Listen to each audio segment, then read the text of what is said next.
Good morning and welcome to the Planning and Placemaking Committee of the 23rd of November 2022. I'm Councillor Ian Massey, the convener of the Planning and Placemaking Committee. I will now introduce the top table to you.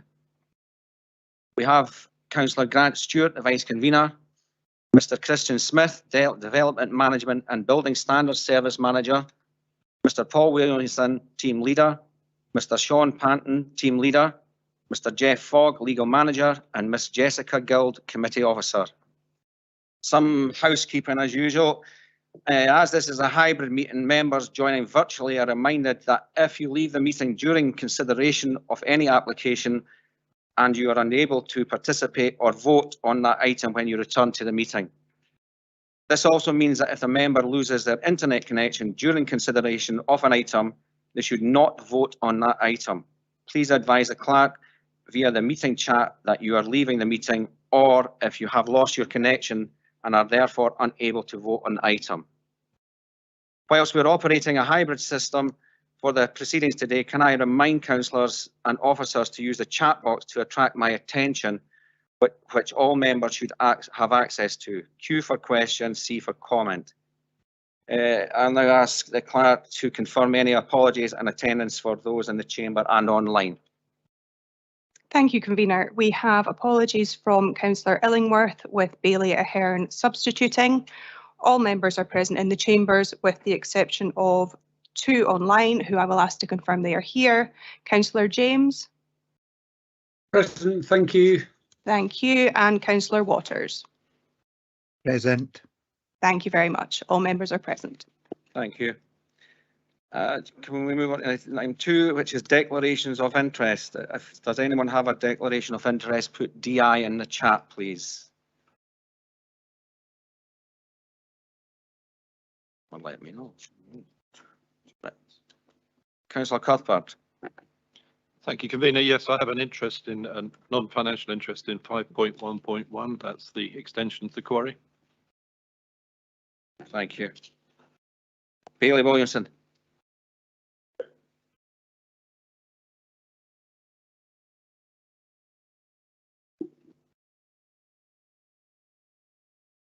I've had non-financial interest to declare in item 5.51.1, and I'll be leaving the meeting. Thank you. Councillor Crawford. Councillor Rees, sorry. Apologies.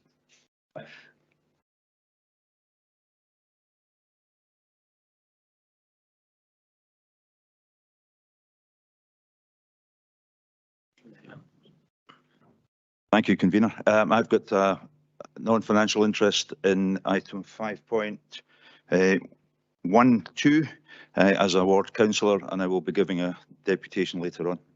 Thank you.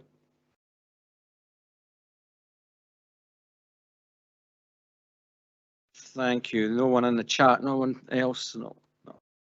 Okay, thank you. Item 3, minutes of the meeting of Planning and Placemaking Committee, 22nd of September 2022. Can we agree the content of this minutes? Indeed. Thank you. Deputations.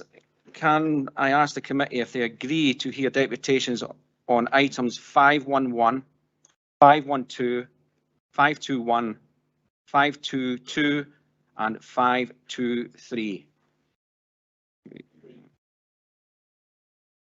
Thank you. Right, we move on to the major applications. The first one up is the extension to quarry and associated works land 750 metres north-east of Marley Quarry, Essendale, Blairgowrie. Can I ask Sean Panton to introduce the report? Thank you. Thank you, Convener, and good morning, councillors. As stated, the first item on the agenda today is for an extension to Marley Quarry near Blairgowrie. I will now take the committee through a short presentation highlighting the proposals in further detail. Next slide, please. This first slide shows the location of the proposed development.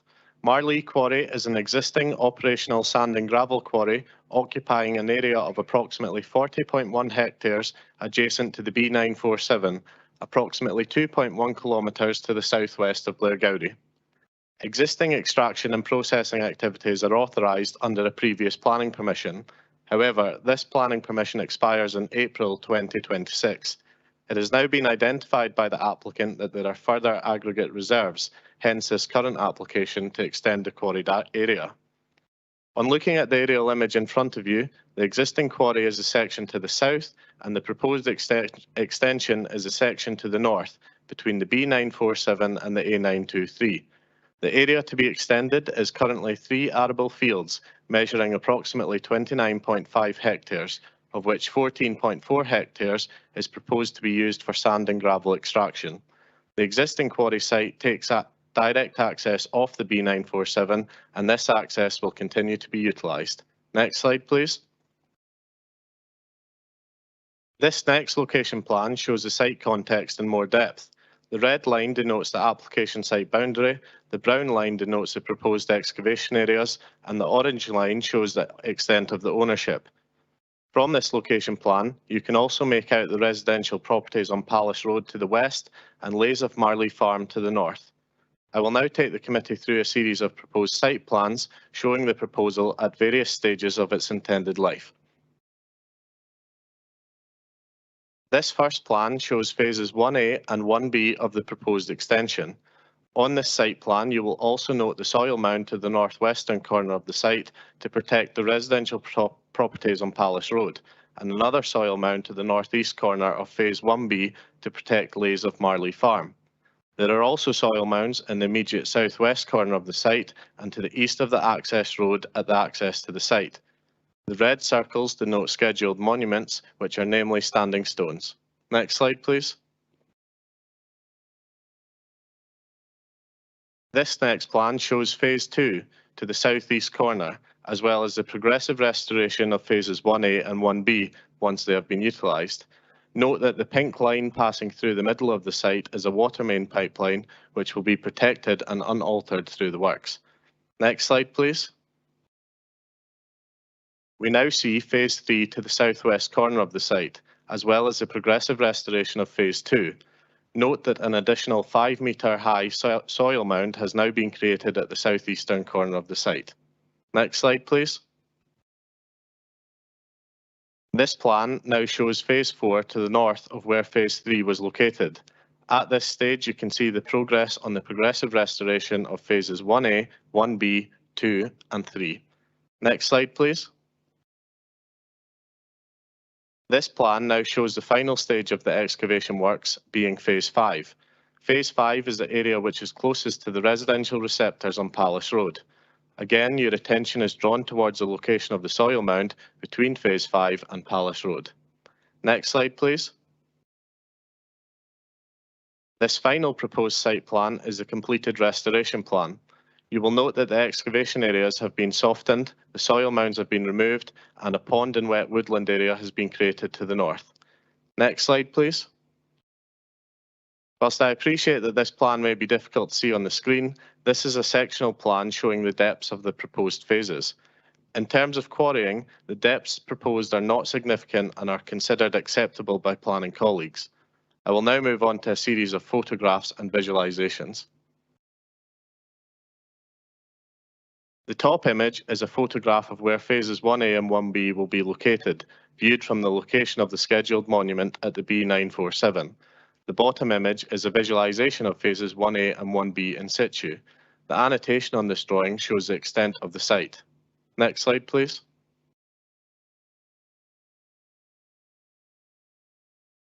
The top image shows the proposed site entrance from the B947 in its current form, and the below image is a visualisation of the proposed. You will note in the visualisation the access road in the centre, the soil mound to the right, and phase 3 excavation to the left. The established trees along the boundary with the B947 are to be broadly retained. Next slide, please. These images show the site when viewed from Hill Barns. The top image is an existing photograph, the middle image shows a visualisation of the phase 3 excavation, and the bottom image shows a visualisation of the restoration of phase 3 and the phase 4 excavations. Next slide, please. This photograph shows the existing processing area associated with Marley Quarry when viewed from the current access road. Next slide, please. This next image shows Palace Road looking towards Lays of Marley Farm to the northeast. Next slide, please. Again, this photograph shows Palace Road, this time looking in the other direction towards the existing quarry. Next slide, please.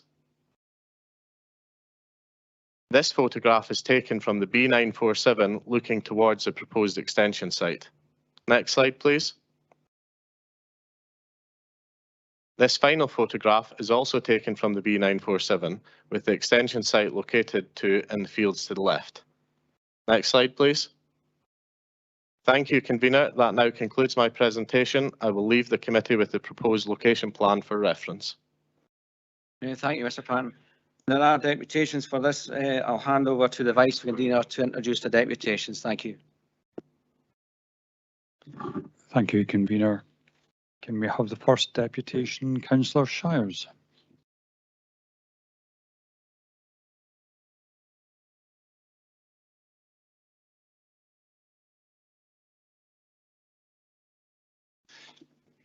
Good morning, Councillor Shires. You have 10 minutes for your deputation. I will give you a prompt at 9 minutes. There'll be 1 minute to go if you're happy to proceed. There we go. Thank you, Vice Convener, and thank you, Committee, for agreeing to hear our deputations today.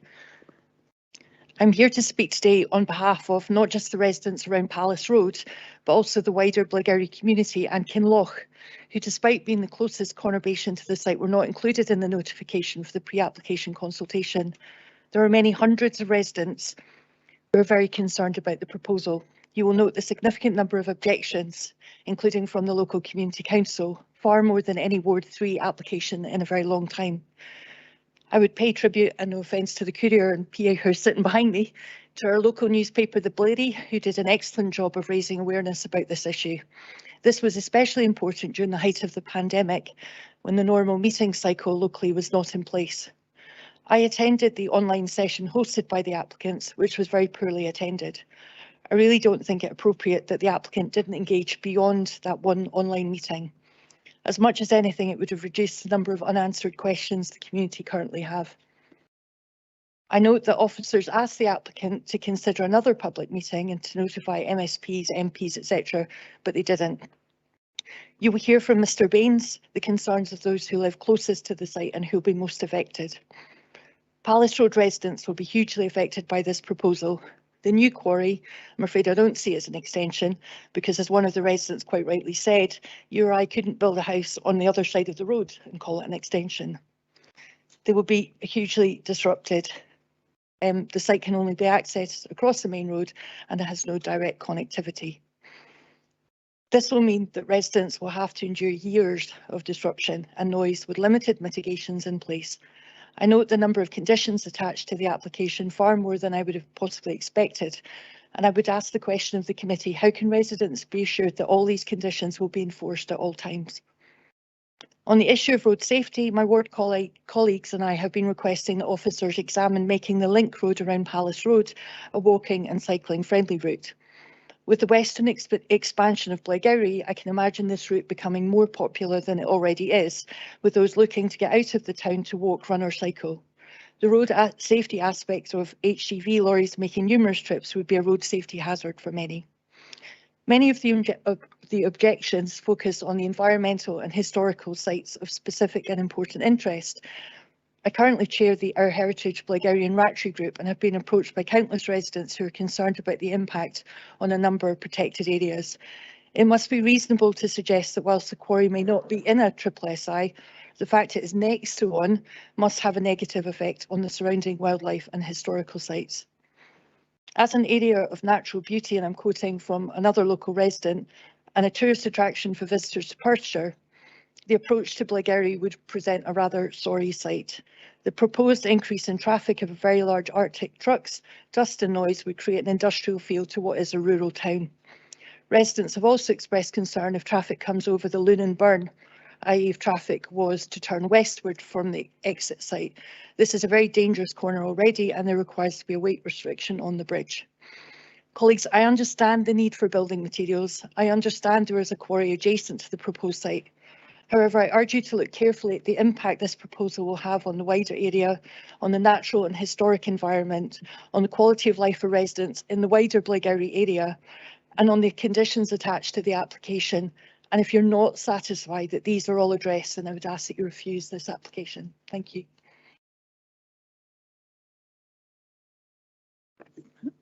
Thank you, Councillor Shires. You okay to take any questions?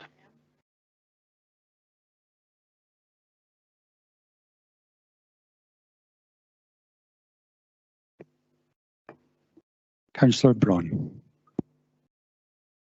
Thank you, Vice Convener. Thank you, Councillor. Good morning. Thank you for your deputation.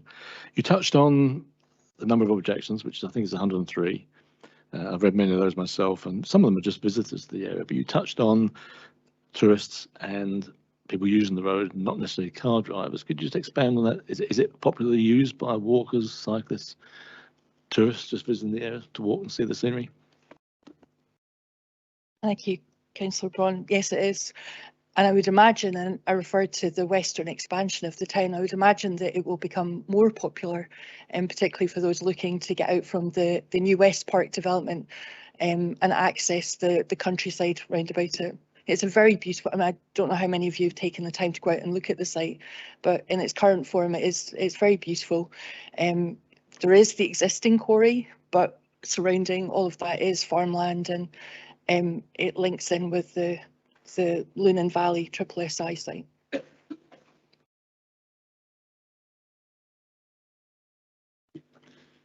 Councillor James.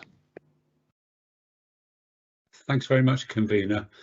Thanks for your deputation, Councillor Shires.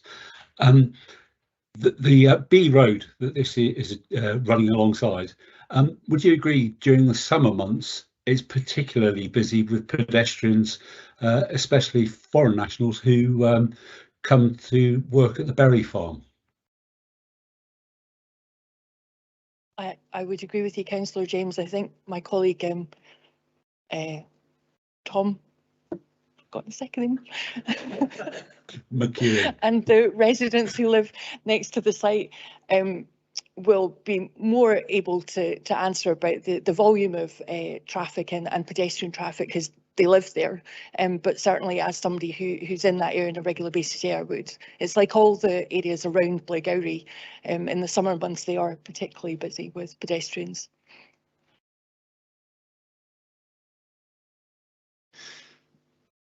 Councillor Braun. Sorry, Vice Convener, a sudden question came into my mind. Like yourself, I've been to the area more to do with roads than to do with this. From memory, the fields we're talking about rise up from the road, but the existing quarry is in some sort of dip, so you can't actually physically see it apart from signs. Am I right in saying that?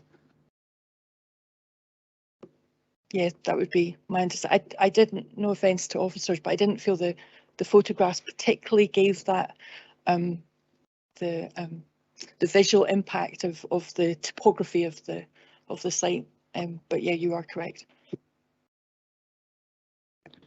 Councillor James.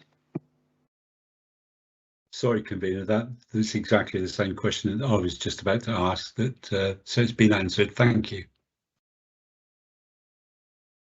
I note you've got two questions. Do you have another question? No, sorry, Convener, that was the second question. Sorry, I'm not so good at typing. Thank you. There appears to be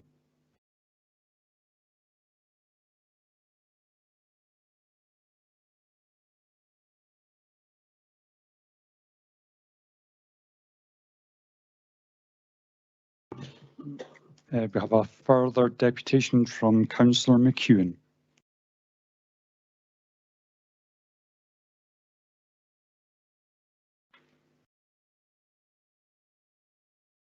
Good morning, Councillor McEwen. You have 10 minutes for your deputation. I will give you a warning at 9 minutes for you to summarise. Are you happy to proceed? Thank you, Convener and Councillors, for allowing me to speak today on what I know is a very busy committee and a busy item itself. It is very evident from the public response to this planning application that the extending of the extraction of sand and gravel to the 3 fields adjacent to the B947 and Palace Road in Blairgowrie is undesirable move by Lairds. The report relating to this planning application before you already highlights the concerns the neighbours of the site and the wider community feel. You're quoting directly from your papers. There is no doubting that the development will result in significant visual change to the location, particularly during operations. It then goes on to say that this is going to be mitigated by big piles of dirt, funds. Well, I'm sorry, but myself and the public don't agree that that will mitigate the visual impact that this site will have, an industrial site in a countryside. The proposed expansion, the paper also goes on to say, the proposed expansion and new extraction area has the potential for adverse impacts on recreational users in a wider setting, particularly along the existing core path, namely the Ardblair Trail. But as Councillor Shires has already commented on, this is a cycle and walking route. To get to Dunkeld from Blairgowrie and avoid the busy A-class roads, this is the way you go. And to then have these extra crossings and extra traffic on this road, I think will either make it undesirable to do this and people will have less access to these recreational activities, or it will become more dangerous. Walking on this road, yes, I live at Wester Essendon, which is about an inch off to the left of this map. So yeah, I wasn't included in the consultation because, no, I'm not a resident, but guess what, I am. So we have at Wester Essendon about 200 to 400 berry pickers every summer from about June all the way through to August, who have to walk this road to go to Blairgowrie to do their shopping. There are 2 buses a day on this road, one at 8 AM in the morning, I think they'll be picking berries at that time, and one at 4 PM where they're probably not finished picking berries yet. So their only option is to walk or cycle this road. And again, being foreign nationals, I think that this is something that is already precarious and will become more precarious for them. And I think they will need to be given specific advice from their employers on walking this road. Again, in your papers, it says new extraction area is referred to as being a highly archaeologically sensitive as it's located adjacent to known national important archaeological assets. How do we maximise tourism in East Perthshire if it's treated so poorly? I've got real concern that the archaeology of this will be lost. You know, identifying a bit of archaeology that you put a digger through, you put a spade through, you put anything through, damages that archaeology, damages its ability to be interpreted. An example of that in the area, if you go to the Mysterious Britain website, which promotes our local historic sites, 2 miles south we have the Cleven Dyke, which initially was thought to be a Roman defensive structure until excavation by archaeologists identified it as a Neolithic cursus, a ceremonial earthwork. And it describes this, it must be one of the largest and most labour-intensive monuments in Scotland at its time. Are you trying to tell me that if there was any archaeology and roundhouses and people living up on Essendon at the time of this Cleven Dyke being built, that isn't where they stayed, it isn't where they gathered their food, it isn't where they went? We're going to lose that archaeology and the link to the whole thing. And I think that is something that can't be taken lightly. As a local resident, the travel plan to mitigate movements of traffic, I'm sorry, but the B and C class roads around this quarry are constantly used by the dumper trucks to drive whichever direction they feel is the shortest to where they're going. And it's just not safe. And I do not think there will be any adequate enforcement to ensure that they follow an appropriate travel plan.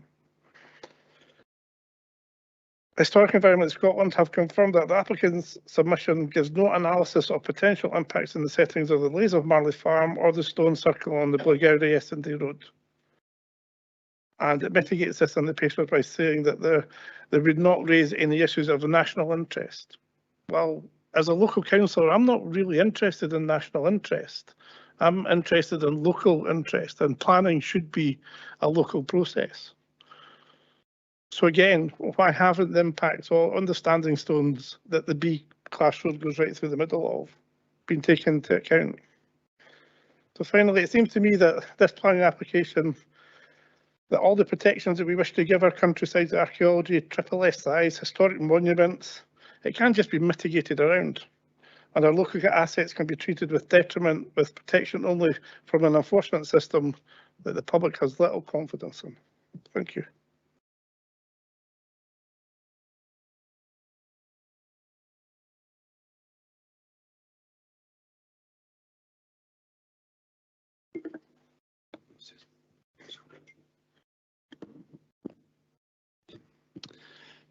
Thank you, Councillor McEwen.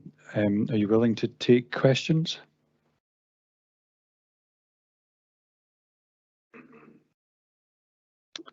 Councillor Braun. Thank you, Vice Convener. Good morning, Councillor. Thank you for your contribution. Two questions, really. First of all, you did a few quotes from the report handling. For members, I'm looking at the point 61. It says, overall, it is concluded from the EIAR that the landscape impacts of the proposal are moderate during the operational phase. What would be your comment on that? I think that's always will be a matter of opinion on what impact something has. I think if you take your virgin environment, which is basically 3 fields, one with sheep in it, one that was ploughed for tatties, and one that had corn in it, and then turn them into a big hole, then that's an impact no matter what you think. You know, we have a walking route just north, it might be on that map, it's called the Knocky Walk, and you've got the Catherine Trail. Well, the site is visible from these walking routes. You know, we have the Bogle Field just up from this, it's on your map, on the south of the road just before you get to the trees on the right. That has our Highland Games and it has the Ailith Highland Games and the Catherine Yomp use it for their base to start and finish the walk. When they go up the Knocky and onto the Catherine Trail, they'll be able to see into this. So you can currently take some lovely, beautiful sort of landscape photos. We have some of them around this room that Perth and Curnotts have. And well, one of them's going to have a big hole in it instead. It might be a wee hole moving around, but it's still going to be a big hole. But it's still going to be obvious that there's something industrial happening instead. And I think that it's a matter of opinion of how bad or how little you think that is. I don't think it's something that you can properly nail. Thank you, Councillor. My other question was, it's been touched on by, I know several objectors, Councillor Shah has mentioned that you didn't, but I just wonder your view is that, would you class this as an extension or a new quarry?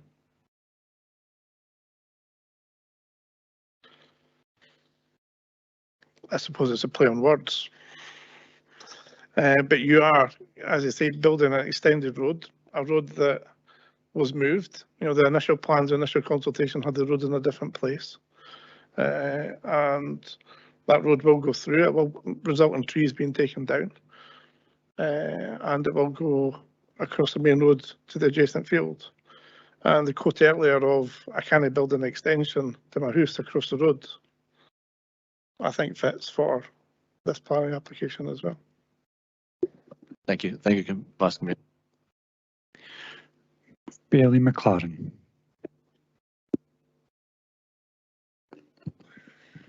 Thank you. You just made reference there to the use of the existing fields. You said sheep, potatoes, and it's saying in the report it's class 4 land, i.e. not suitable for growing food, but potatoes is food. Is that just happened once, or is that on a regular basis you've seen that happen?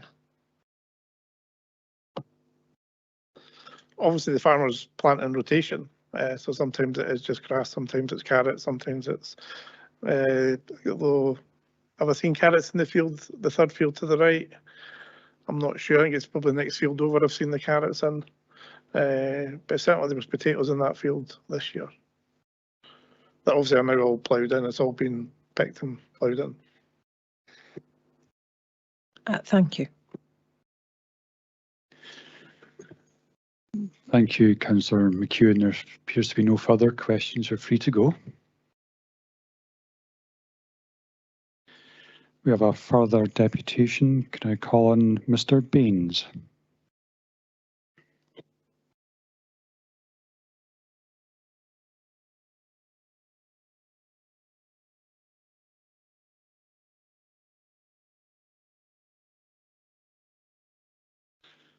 Good morning, Mr. Baines. You have 10 minutes to make your deputation. I'll give you a prompt after 9 minutes. It gives you a minute to summarise. Are you okay to proceed? Mr. Convener and Councillors, thank you for this opportunity to speak on behalf of the residents around the application site, some of whom are here today. My wife and I live at Netherton of Kinloch, one of the houses immediately adjacent. Our objections were set out in the 2 reports in January, and we've noted the responses of the Council's report on handling, but we're not reassured by that and remain really worried that the Council is supporting this new 1.1 million tonne quarry. And there's 4 main reasons for that. Firstly, as the question of Councillor McEwen about the label of an extension to the quarry implies that it's just a bit more of the same. But this isn't the case. This is a new site. It's 3/4 of a kilometre north of the existing quarry. And as you've seen from the pictures, it's hugely bigger than the existing quarry. And it's very different in character. It's open fields, which can be seen from all around, compared to the existing quarry, which is tucked away in the valley bottom. Also, the existing site is screened by a mature belt of trees about 30 metres wide. By comparison, the applicants have only planted 4 or 5 rows of saplings, at best about 10 metres wide, between Palace Road and the site. And half of these are deciduous, which provide no screening in winter. We'd strongly recommend the Planning Committee come in to look at the site if they're not already familiar with it. And you'll have seen some of the pictures and seen how scant the screen is. It therefore needs to be considered as a new development, we believe. The second point is that the people living on Palace Road are mainly elderly. They will be affected by it, as the boundary of the new site will only be about 60 feet away from our back doors. And there's inevitably going to be problems of noise, dust, with heavy earth-moving equipment working so close by. Because phase 5, as you'll have seen earlier, of the house will be the last to be dug out, these problems are actually going to get steadily closer and more intense over the next 16 years, rather than diminishing. And this prospect has already affected the physical and mental health of some residents, with real worries about their ability to move house if the quarrying becomes a real problem and they should need to move before the end of their lives. And residents in Kinloch village immediately to the northwest are also very worried as to how this would affect them. The sight line from the northwest is directly into the face of the site, and the applicants didn't plant any saplings on that side. We believe it's just not appropriate for a large industrial development to be right up against a residential area, especially as the deepest quarrying and the most artificial re-landscaping.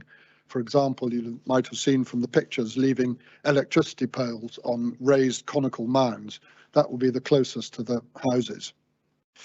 We made a proposal in our report for a smaller quarry, restricted to the land on the southeastern side, furthest away, i.e. phases 1 to 3, and that would actually be away from the most ecologically sensitive sites as well.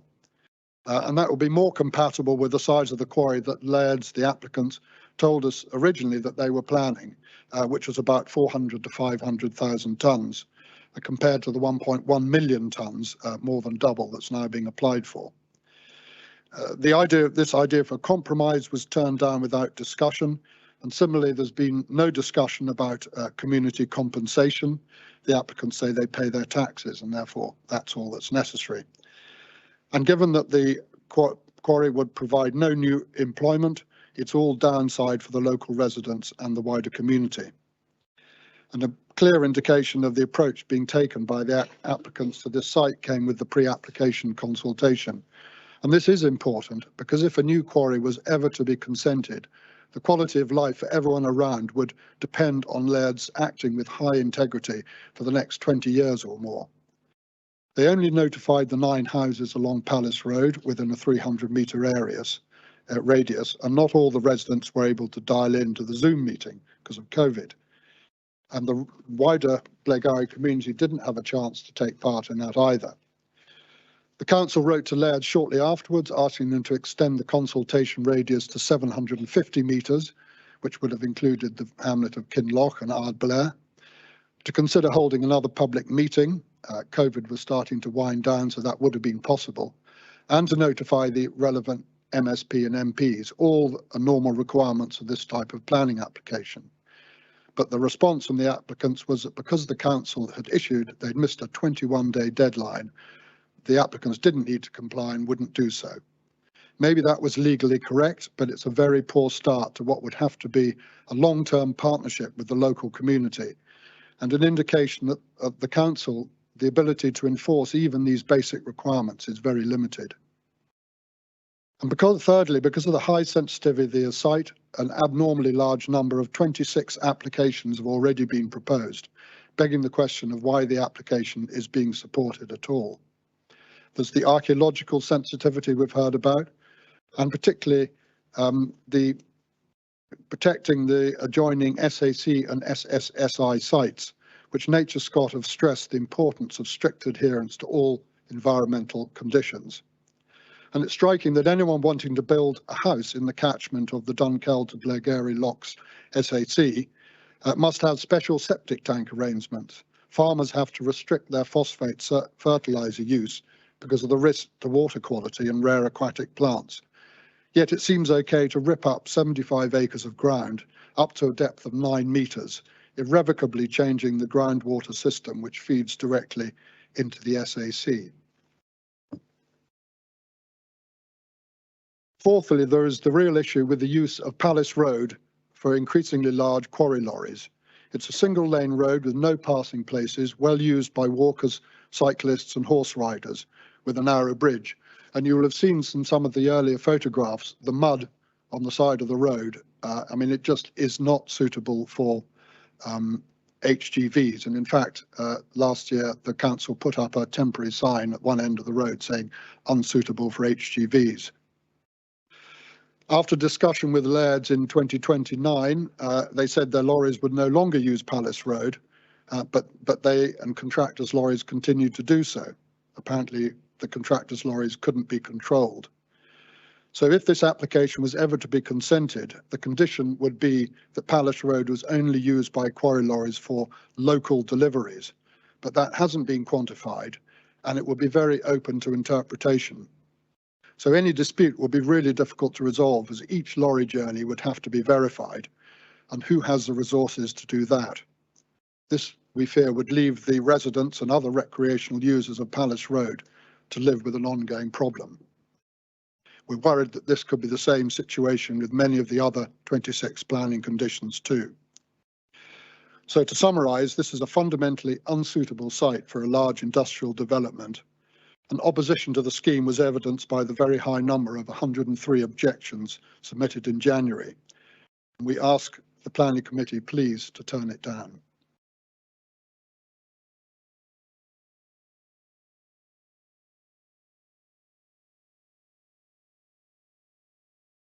Thank you, Mr. Baines. Are you willing to take questions? Yes, I am. Yes, willing to take questions.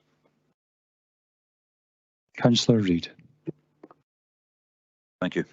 Thanks for your presentation. Could I ask who it was that you put the proposal to for a smaller quarry, and was it that person that turned it down?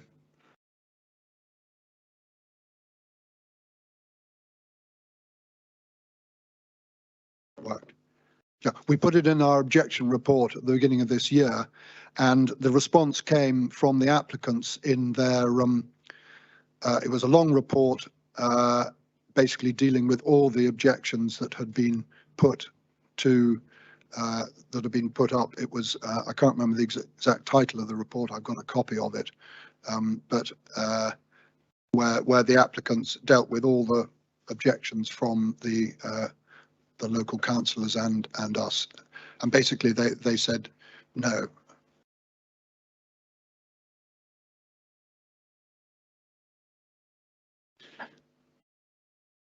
Councillor Braun, I note you have 3 questions. Can we have your first question, please?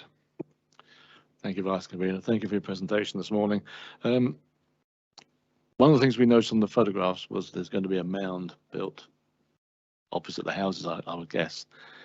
Would you not feel that would protect noise and dust? Would that be sufficient? Thank you.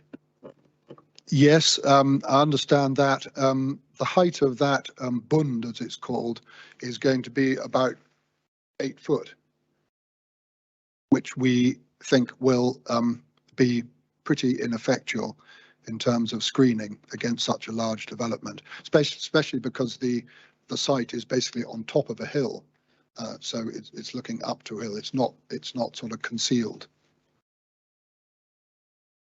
Thank you for that. And following on from that, I've read your objection online, which is quite full. You mentioned there should be a 1,000-metre buffer in your objection, and I just wonder, is that something that you consider personally, or is that, have you seen that somewhere? I don't think there's any legal requirement in this country, but have you seen a medical requirement, or where you got the figure from? That was derived from research online about problems with quarry dust, in particular silica-related diseases. This was, so, I gathered it from a number of sources online, but there was this particular move, admittedly it was in England rather than Scotland, that to be safe, there should be this 1,000-metre buffer zone for quarry dust. And, that was, I mean, it's not an official Scottish policy, but obviously someone has done the research and felt that this was appropriate. And my last question, as a resident, the field itself, is that being used? Is it it's an agricultural field? Does it grow things on it, crops on it? Or is it just left fallow? Yes, the fields, there are currently, I think it's described as grade 3-2. It grows a wide range of crops, corn, I've seen carrots, potatoes, peas being grown in those fields over the last few years. If it was grade 3-1, it would become, I can't remember the exact definition, but it's the level of land at which planning for something like this would probably be severely tested. I think our argument in our report is very close to being, this is, and with all what's going on in Ukraine at the moment, and the need to produce food, I think that this aspect becomes more important. Arable land is precious. After the development, it would be reinstated, but it's really only going to be grazing land. It would never be possible to grow crops again. Councillor James. Thanks, Vice Convener, and thanks, Mr. Bank, for your presentation today.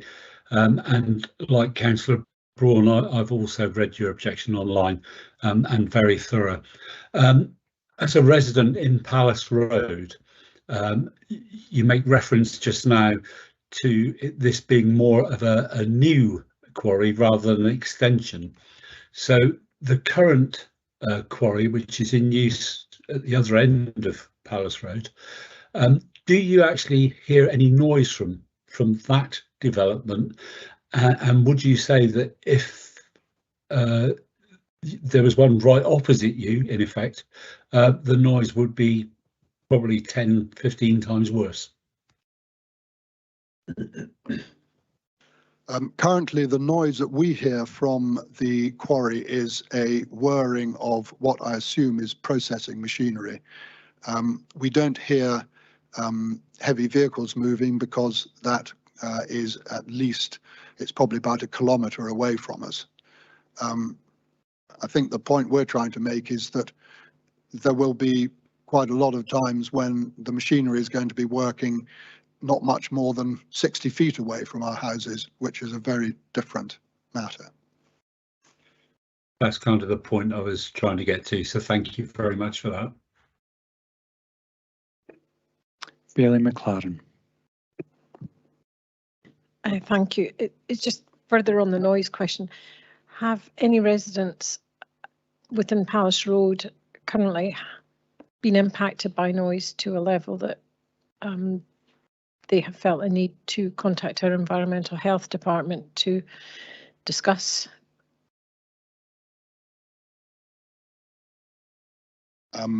No, as I'm not aware of anyone having been affected because the development hasn't started yet. It's still just open fields. But I think reading the noise report, there is this issue of the receptors and the comparative noise between, at the moment, what is a very, very quiet area and what then could happen in future with the machinery working in the field. So that it's the comparison I think everyone's worried about.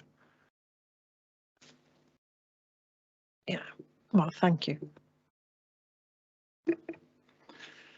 Mr. Baines, there doesn't appear to be any further questions, so you're free to go.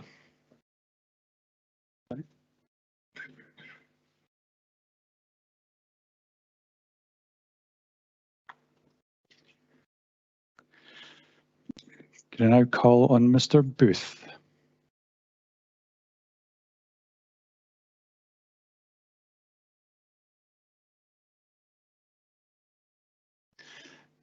Good morning, Mr. Booth.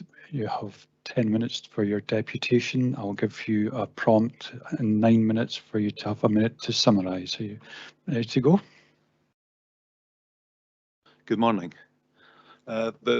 The quarry at Marley has been operating for some 20 years without any real complaints from local residents and without any real traffic issues. In the past, planning has allowed the operation of that quarry at 250,000 tonnes per annum. The current proposal is for 75,000 tonnes per annum, which reflects the fact that sand and gravel is becoming more scarce and applicants are looking to use these in more appropriate circumstances rather than just using it for all appliances. In this respect, any road movements that have been experienced over previous years will be effectively in the region of a half to a quarter of what they probably previously have been. And so the movements that were previously permitted are going to be significantly less now, so any impact from movements would be much less. I have to say, within Perth and Kinross, there is an identified shortage of sand and gravel, and the planning policy does point towards the fact that quarries should be supported if they can actually meet appropriate environmental impact assessment. In particular, Marley Quarry provides asphalt sand to Tayside Contracts, the council's roads arm. It provides grit to both Fife and to Perth and Kinross, which is critical during the winter months, and it provides fine sand for concrete as well. With regards to the distances, the reference to working within 20 metres of properties is just simply incorrect. Along Palace Road, a bund will be created. That bund would be created within you are closer at that point. That would take 2 to 3 weeks to create that bund. Once that's created, all operations will be in at least 90 to 100 metres away from any property at the closest point. Now, whilst Marley Quarry has operated at similar distances from properties without complaint, this is the same at other quarries in Perth and Kinross. Perth and Kinross Council granted planning permission for Balado Quarry. It worked within 100 metres of Balado village for several years without complaint. There are various measures have been put in place with regards to dust, noise, etc., which ensure that there will be no impacts and that the impacts that are there meet current criteria, which is set both by government and by Perth and Kinross Environmental Health, and all these aspects have actually been met. With regards to the crossing point, it's going to be in an average of 8 vehicles crossing the road each day. Now that's one vehicle going across and one going back each hour.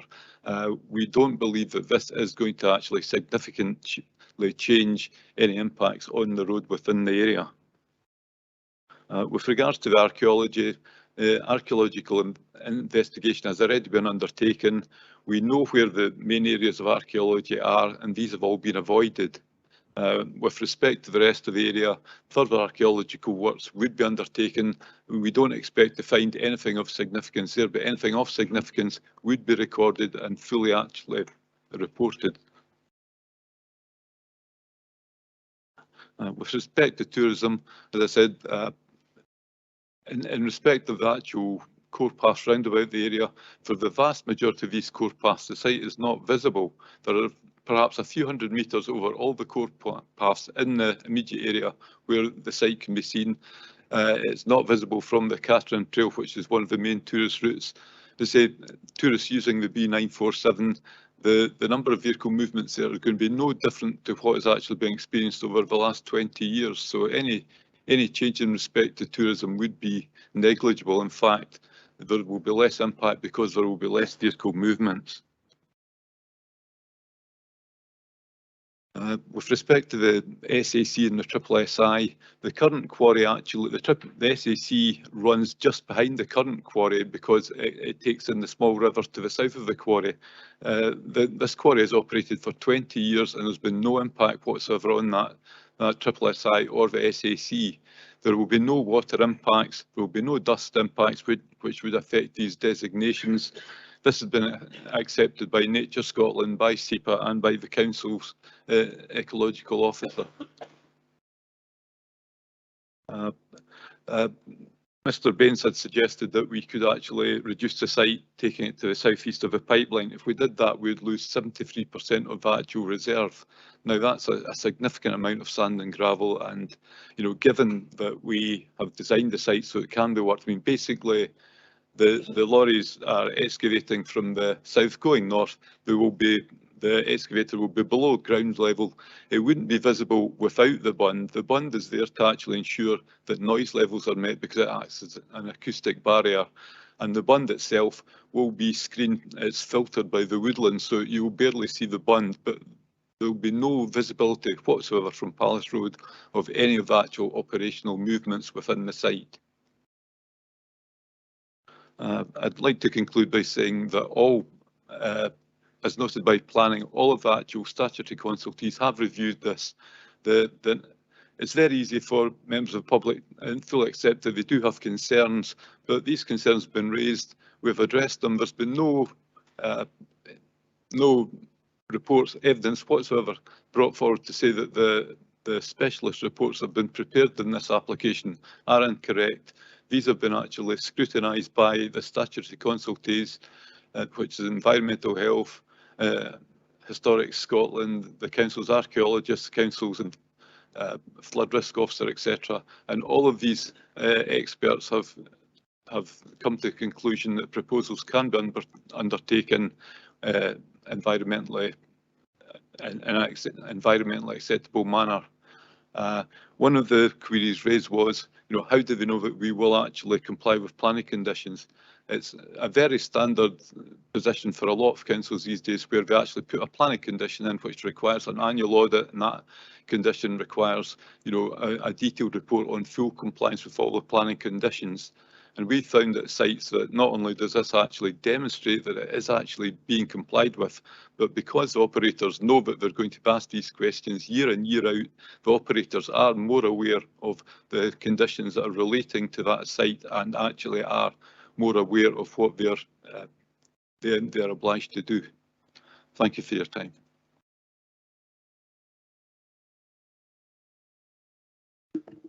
Thank you, Mr Booth. Are you willing to take questions?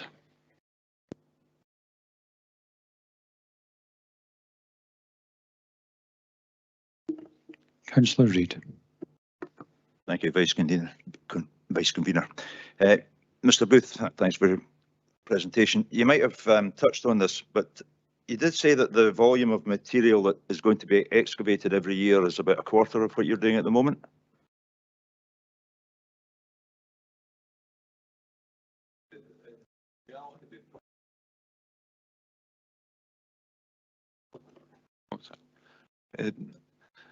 Previously, planning permission allowed them to work up to 250,000 tonnes.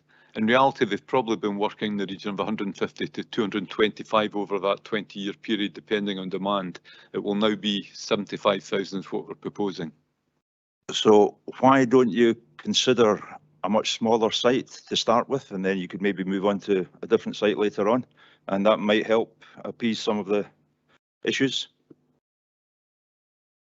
The proposal relates to phased working, which effectively moves it through the site one small part at a time.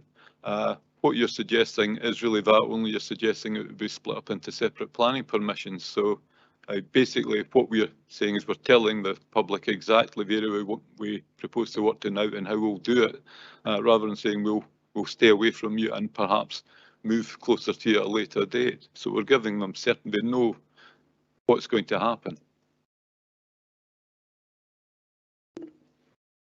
Bailey Ahern. Thank you. I just want clarity on the vehicle movements that you say are going to be less coming from the quarry. I'm assuming that there's existing vehicles coming out of the existing quarry at the moment, and these are going to be additional on top of that. And you say they're going to cross the road. Can I also ask a technical question as to how many tons each truck takes from the quarry to the existing site? In terms of production, it will remain the same, because instead of producing quarry sand and gravel at existing quarry, which will finish, we'll be producing utilising the sand from extension. So there's no difference in terms of the amount of vehicle movements going out the site in that respect, other than the fact that we are reducing the production each year to 75,000 tonnes.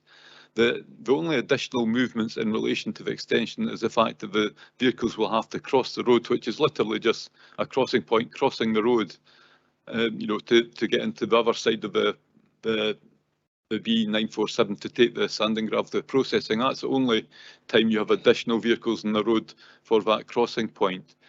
For the vehicles actually transporting sand and gravel on the site, they transport 30 tonnes at a time. So just going across the crossing point. For vehicles dispatching aggregates onto the public road, they generally dispatch up in up to 20-tonne loads. Okay, that brings me on to the second part of the question. You said 30 tonnes. I did a rough calculation that you were saying there about in paragraph 58, it mentions about 75,000 tonnes per annum. To make it fully accessible for the full material volume over the term of the 14 years, 8 months.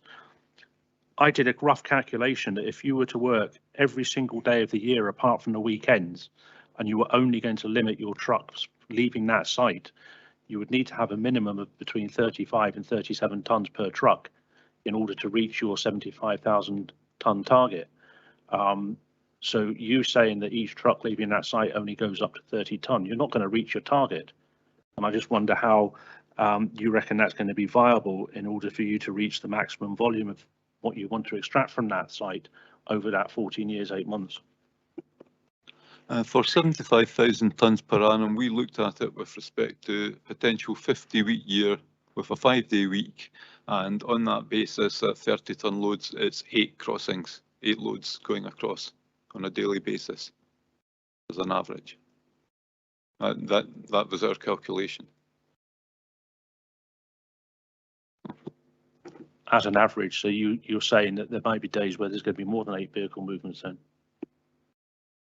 There may be days, 8 vehicle movements a day would be 1 sand and gravel load per hour. There may be days where they load out for, say, 3 hours and there is perhaps 12 vehicles in that day, but because there's a limit, for every day where there's, say, 2 vehicle movements more, then another day would have to be 2 less. So you might find that it was, in fact, 4 days a week or 3 days a week that there was working, and then 2 days with no working, but slightly higher movements. The 8 is an average, yes. So you said in your opening statement that it's only just crossing a road. Currently, you don't have trucks coming from a quarry to your site going across a road. 8 trucks over at least 1 year, but over 14 years is going to have significant damage to that part of the road. And I wonder, are you going to be picking up the cost of the repairs to keep that road in the condition that it currently is? Yes. The actual crossing point was discussed with Perth and Kinross on site before it took place with regards to the location of it, the safety of it, the viewpoints, etc. Perth and Kinross have given clear indications of what they require in terms of road improvements to bring that road up to make it safe over an appropriate distance for that crossing point, and that would have to be maintained for the duration of operations. Councillor Braun, I note you've got 3 questions. I'll take your first one and I'll take questions from other councillors and we'll turn to your second question.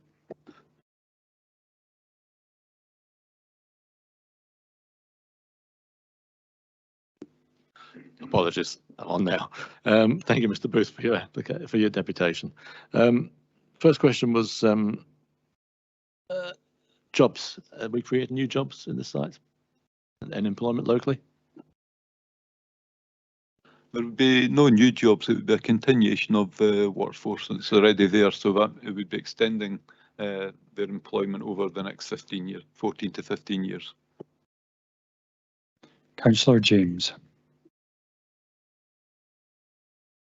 Thanks, Vice Convener, and thanks for your presentation again. Just going back to the road crossing, I take it that it will be a sort of reopening of the Cleves Training Centre roadway, which you'll cross into. And if that is being opened, will the current access to your current site, will that be closed off, or will you be using that as well, please?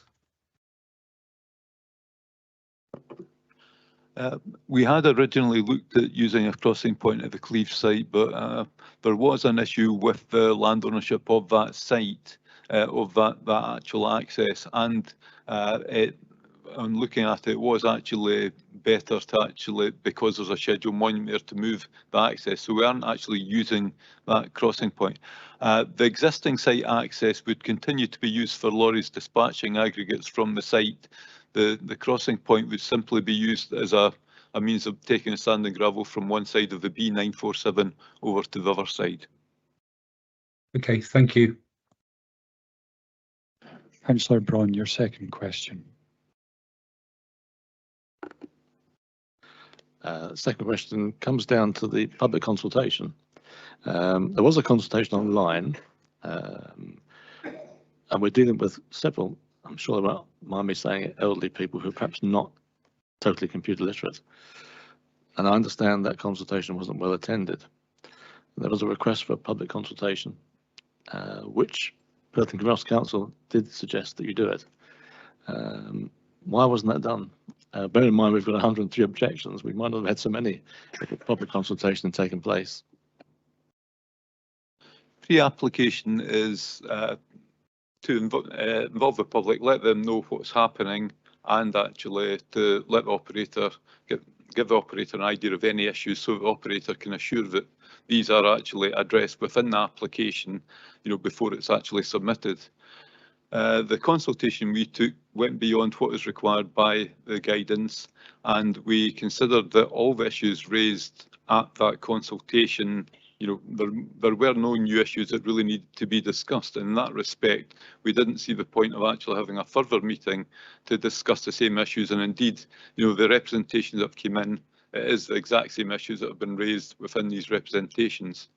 With regards to older people, we did make very clear within our notifications, within our consultations to the community council, etc., that we did acknowledge that people may not have computers, may not be computer literate. We're more than happy to actually take correspondence by letter and to send out written correspondence to these people. That was confirmed, and we did actually have discussion with various residents in the locality on an individual basis where that was requested. I appreciate what you're saying, but given you need to smooth public relations, would it not have been better to actually had a public meeting to ease the relationship between yourselves and the public? If we'd had a further public meeting, I think, as you say, in terms of a public relation aspect, that would have said, well, there is more concern there. I mean, as Mr. Baines did say, about 5 years ago, before even, when they're only in the early formation of this proposal, the applicant, the director of the company, did actually approach local residents to give them, an initial heads up of what was happening, just so that they're aware of things, were afoot. So I mean, they are more than happy to actually, liaise with the local community on this operation. One final question, Vice Convener, and that is looking at the map up on the screen. The existing quarry, there's open ground on either side of it. Would it not have been possible to extend into that land?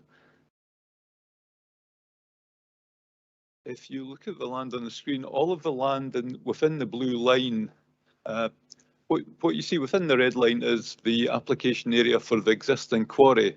The area to the south is actually the existing processing plant area and the stocking area and the ready mix plant there, and that's where the aggregate's dispatched from. But the whole of the blue area to the south of the B947 is actually, that's the planning application area for the existing quarry. And the whole of that has actually been quarried, other than a very small part which has been completed just now. So in effect, the area of the existing quarry is significantly greater. The excavation area within the excavation is about 40% of what has previously been excavated. And as I said, that has all been excavated without any real complaints from neighbours in the locality, and quite a significant proportion of that has been put back to woodland and wetland to increase biodiversity. Bailey Ahern. Thank you very much. Just before I ask my second question, I went back over the calculations you said based on 50 weeks a year, and that's only 70,000 tonnes a year, so it's falls short of what you're required to come out of there. So you're going to either having to be work longer, or you're going to be having to do more vehicle movements a day, which is outside of what's written in our papers. But my second question is based on the paragraph 23 under archaeology, and it says here that the developer shall afford access at reasonable times to Perth and Kinross Heritage Trust and or a nominated representative. Can I ask what you class as a reasonable time? Are you referring to the recommended condition there?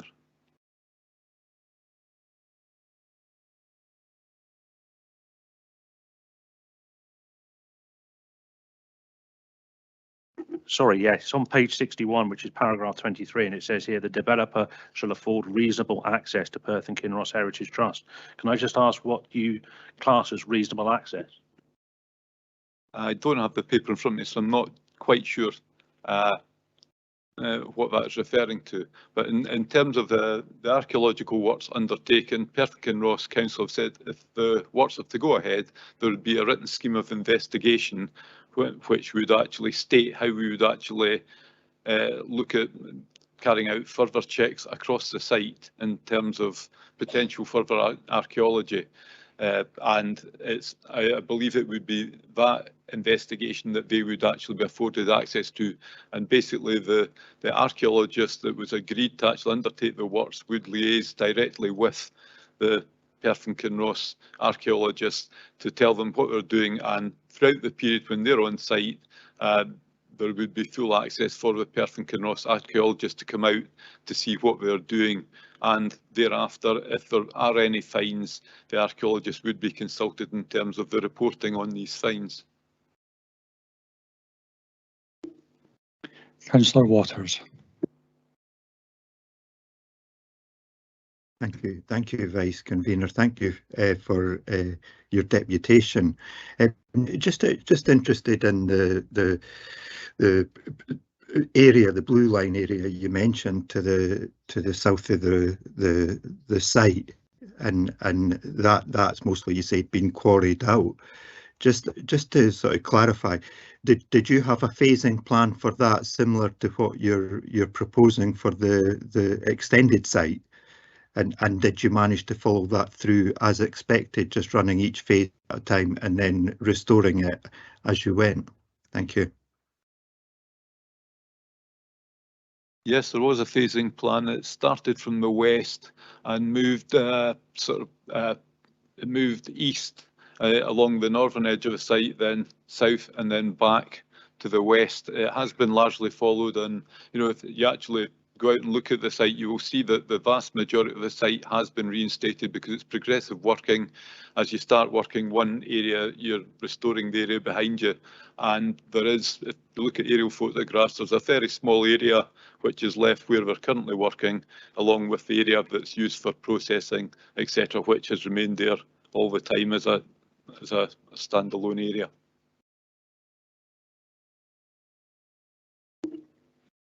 Thank you, Mr. Booth. There appears to be no further questions, so you're free to go. I'll hand you back to the convener. Thank you, Vice Convener, and thank you for all the deputations today from this item. We now move on. Do members have any questions for officers?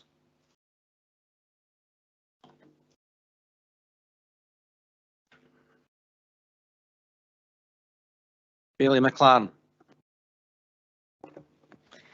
Thank you. Yeah, my question is in regard to this classification of the agricultural land.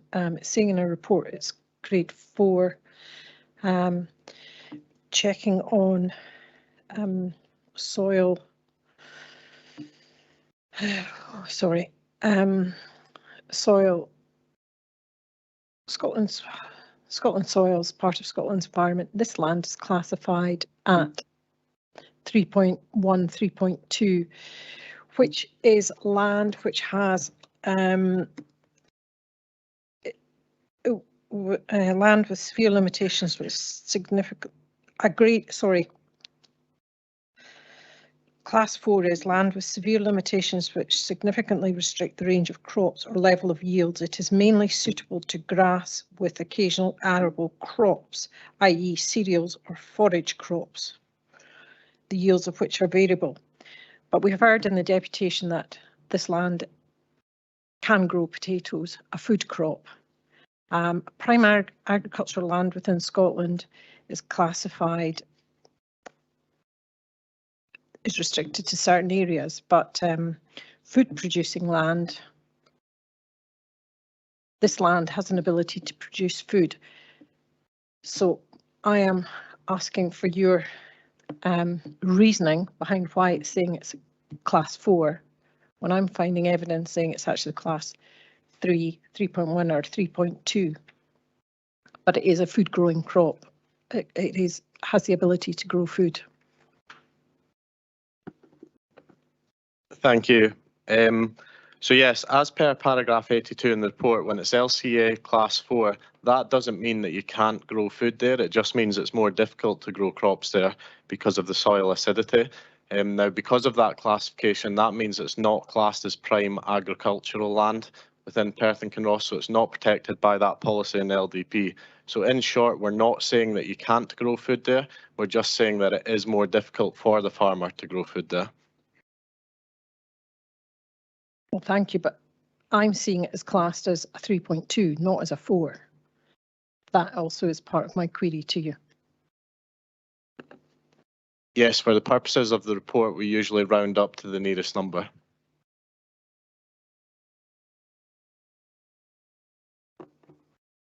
Well, thank you, but we are still looking at a food growing, the ability to grow food on this arable land. What is the classification then as prime within Perth and Kinross? Can you clarify that for me? Thank you. For the prime agricultural land policy to kick in, it would have to be from 1 to 3.1. So this falls just without that. But like I say, we're not saying that you can't grow food on this. We accept that food can be grown on this site, but that classification just means it's harder to grow crops due to the soil acidity.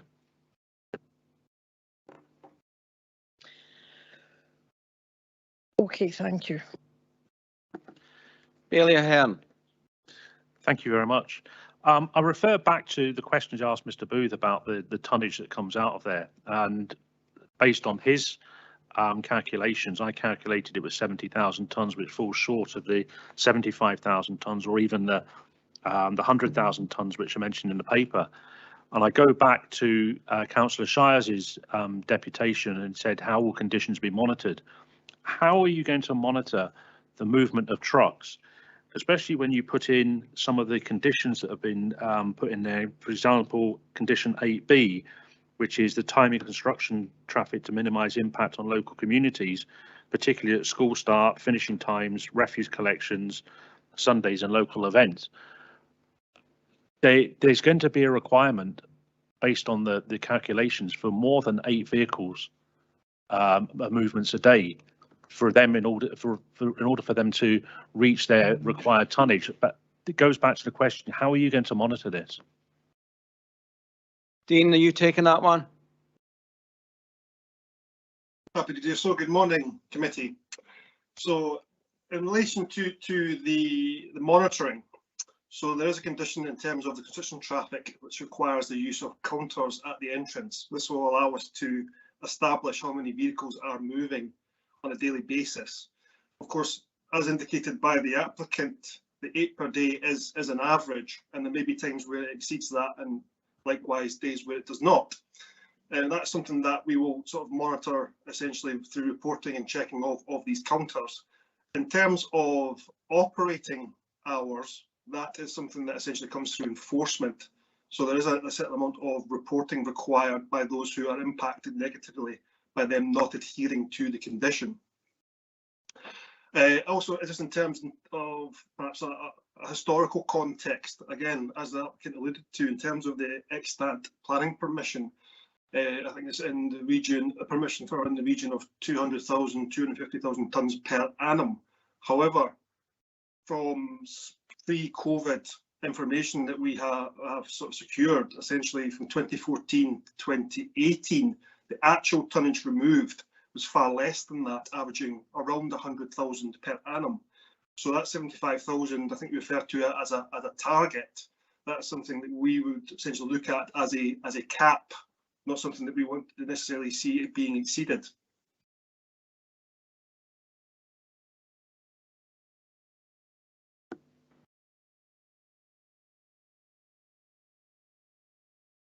Thank you. Dean, are you still there? You just dropped out. We finished. Sorry, apologies. Oh, sorry, right. Sean, you've got something to add to that?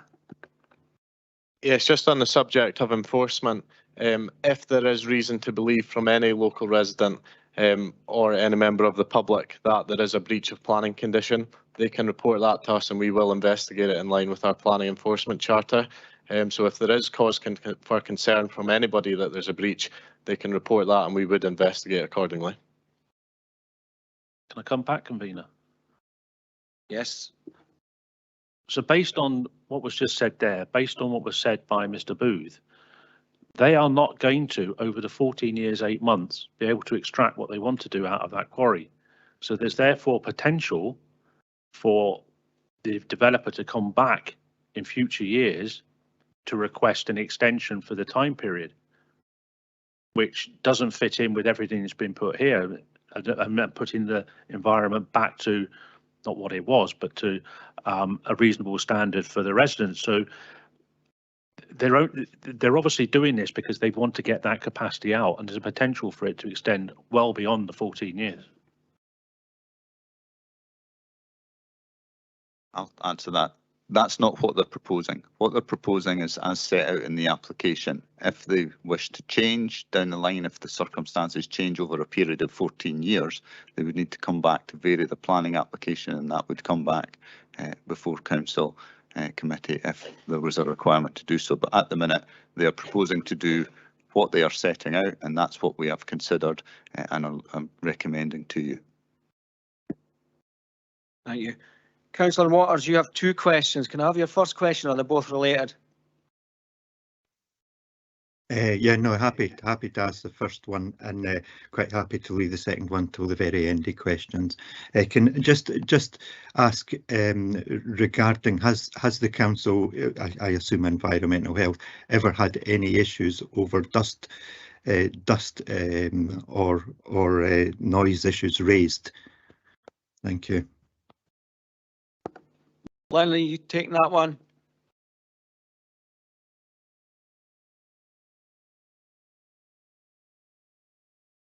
No, we have not had any complaints with regards to dust or noise from the existing quarry activities and operations. Thank you. Thank you. Councillor James. Thanks, convener. You know, when you find something in the report and then you can't find it 2 seconds later, that's where I am. I read in the report, and I'm desperately looking for it, the requirement for a tyre wash. Bearing in mind we've got HGVs coming out onto the B road, which is used, as we already know, by a lot of pedestrians. And you've seen the pictures of Palace Road, which is even on a good day is really muddy and horrible. So you're going to have these vehicles going out onto the road, taking an awful lot of mud out with them. Why was there no need for a cleaning facility or a clean up of that road, please? Thank you, Councillor James. Yes, I'd refer you to condition 8, part F, and that is worded arrangements for the cleaning of wheels and chassis of vehicles to prevent materials from construction sites associated with the development being deposited on the road. So condition 8, part F will prevent that. Further to that, also, we do have powers under the Roads Act to enforce if there is dirt or debris on the road. Thanks for that. I knew I'd seen something somewhere. Thank you. Thank you. Councillor Bond, you have two questions as well. You want to ask your first one? I'll not answer it. Yeah, thank you, Convener. I just want to go back to this question about the fields again, because I think I got lost in the figures. We heard that we're looking at potentially a 3.2. I thought, Mr. Panton, you mentioned 3.1 part of the field. Then you said round up. Why are we not rounding down to the closest whole number? Which is the mathematical normality, I think. But you did mention 3.1, part of the field. Yeah, just to clarify, regardless of whether we rounded up or rounded down, it is out with the categorisation for prime agricultural land. So it would be irrelevant whether we rounded up or down, because 3.2 is above the 3.1 trigger. Sorry, you did mention 3.1 earlier in your answer there. As part of the field. Sorry, 3.1. So the scale is 1 to 3.1 for prime agricultural land. This site is 3.2, so that's out with that. But like I say, even if it was rounded up or down, it wouldn't make a difference because it's out with that exact number. Bailey McLaren. Thank you. My question is with regard to the consultation process. I would just like to ask officers if they feel they were satisfied with the consultation process. We've heard from representations that there was a dissatisfaction from the other side. So could you maybe talk us through that, please? Thank you. Yes, thank you, Bailey. Yes, we're satisfied with the consultation that was undertaken and that it met all statutory requirements. Thank you. Councillor Anderson, you have a question? Yeah, just in Mr. Booth's presentation, he did say that if supply of this material isn't not shortage in this area anyway, but it is marginal, the volume of material being extracted in Perth and Ross for the requirements. Should we not grant permission? I just wondered whether it's going to cause problems elsewhere for the production of this material, or it is the officer's knowledge of what our production in Perth and Ross is just now of that material, I'm just wondering whether there'll be pressure elsewhere or whether it won't make much difference in the availability of that material within Perth and Ross, or will we have to import to Perth and Ross that material? Thank you.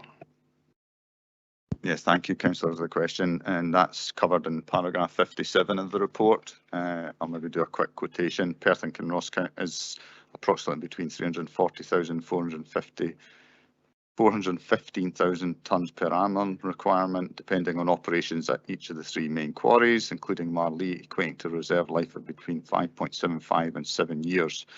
Both Scottish Planning Policy and Policy 49AB set out that maintaining a minimum of 10 years land back of permitted reserves within a recognised market area is required. So we're below the recommended level of reserves available. Thank you. Councillor Waters, your second question. Thank you, convener. Just a bit of quick background here. Caroline Shires, Councillor Shires mentioned that felt the pictures didn't didn't do justice to the site. If this, and hypothetically, if this committee was minded to potentially do an unaccompanied site visit to fully understand the terrain of it and topography of the site, is there any non-determinational issues that we should be aware of before considering such a motion? Thank you.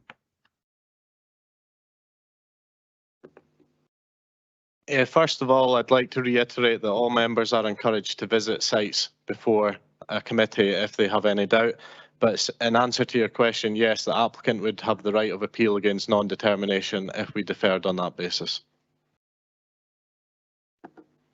Can I just ask, is that, sorry, convener, can I just a supplementary added in that? Very quickly. Yeah, just why is it? Is it because the timelines run out before the next committee would be able to sit? Thank you. Yes, we have entered a processing agreement with the applicant, and within that processing agreement there was no provision on the basis of deferral for a site visit by the committee. So because of that, we would be in breach of our processing agreement from our end, and they would be entitled to appeal to the Scottish Government Department of Planning and Environmental Appeals. Councillor Braun, your second question. Yeah, thanks, convener. It was to do with we constantly use the term mitigation measures in the paragraphs of the report and in the conditions. I'm thinking particular sound here, but how are we going to measure these and enforce these? Do we actually measure them ourselves? How are we going to enforce these? Well, dust is obviously one concern, but sound is the obvious one, perhaps, first of all. How do we maintain that they're going to be within the national limits? Lynn, is that one for you? Yeah, when we received a complaint to planning with regards to noise from the activities and the operations, then yeah, we would ask the applicant to do further noise assessment at the site, or we would assess it ourselves. So it would be in the light of complaints that we would then assess the noise. So just to clarify, we don't maintain the mitigation measures. We're waiting for local residents to complain. Is that correct? Yeah, yeah. And we check Councillor to see James, that they meet those conditions, the levels are being met, and then enforcement action will be taken at that point because they would be in breach of the condition. Yeah. Councillor James, you have a question. Second question. Yeah, thanks again, convener. It was a second question for officers. As somebody, excuse me, as somebody who actually lives in Kinloch, I do go past this area fairly regularly. I live far enough away that I don't need to declare an interest, but I know the strength of feeling. The topography in this area is very special. It's at the very end of the Lunan Valley, and anybody that lives in the Lunan Valley will tell you it acts like a venturi where the wind is channeled up, and where the existing quarry is in like a recess in the land. This extension or new quarry is actually elevated and in line with the valley. Has this been taken into consideration when we're looking at noise being carried and dust levels? And also we're talking about the people along Palace Road and putting bunding in for noise mitigation. The trees I don't think will do anything because, as it's already been said, they're saplings.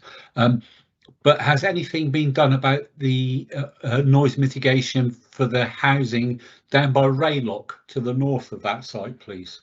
Thank you. Lynn, for you again.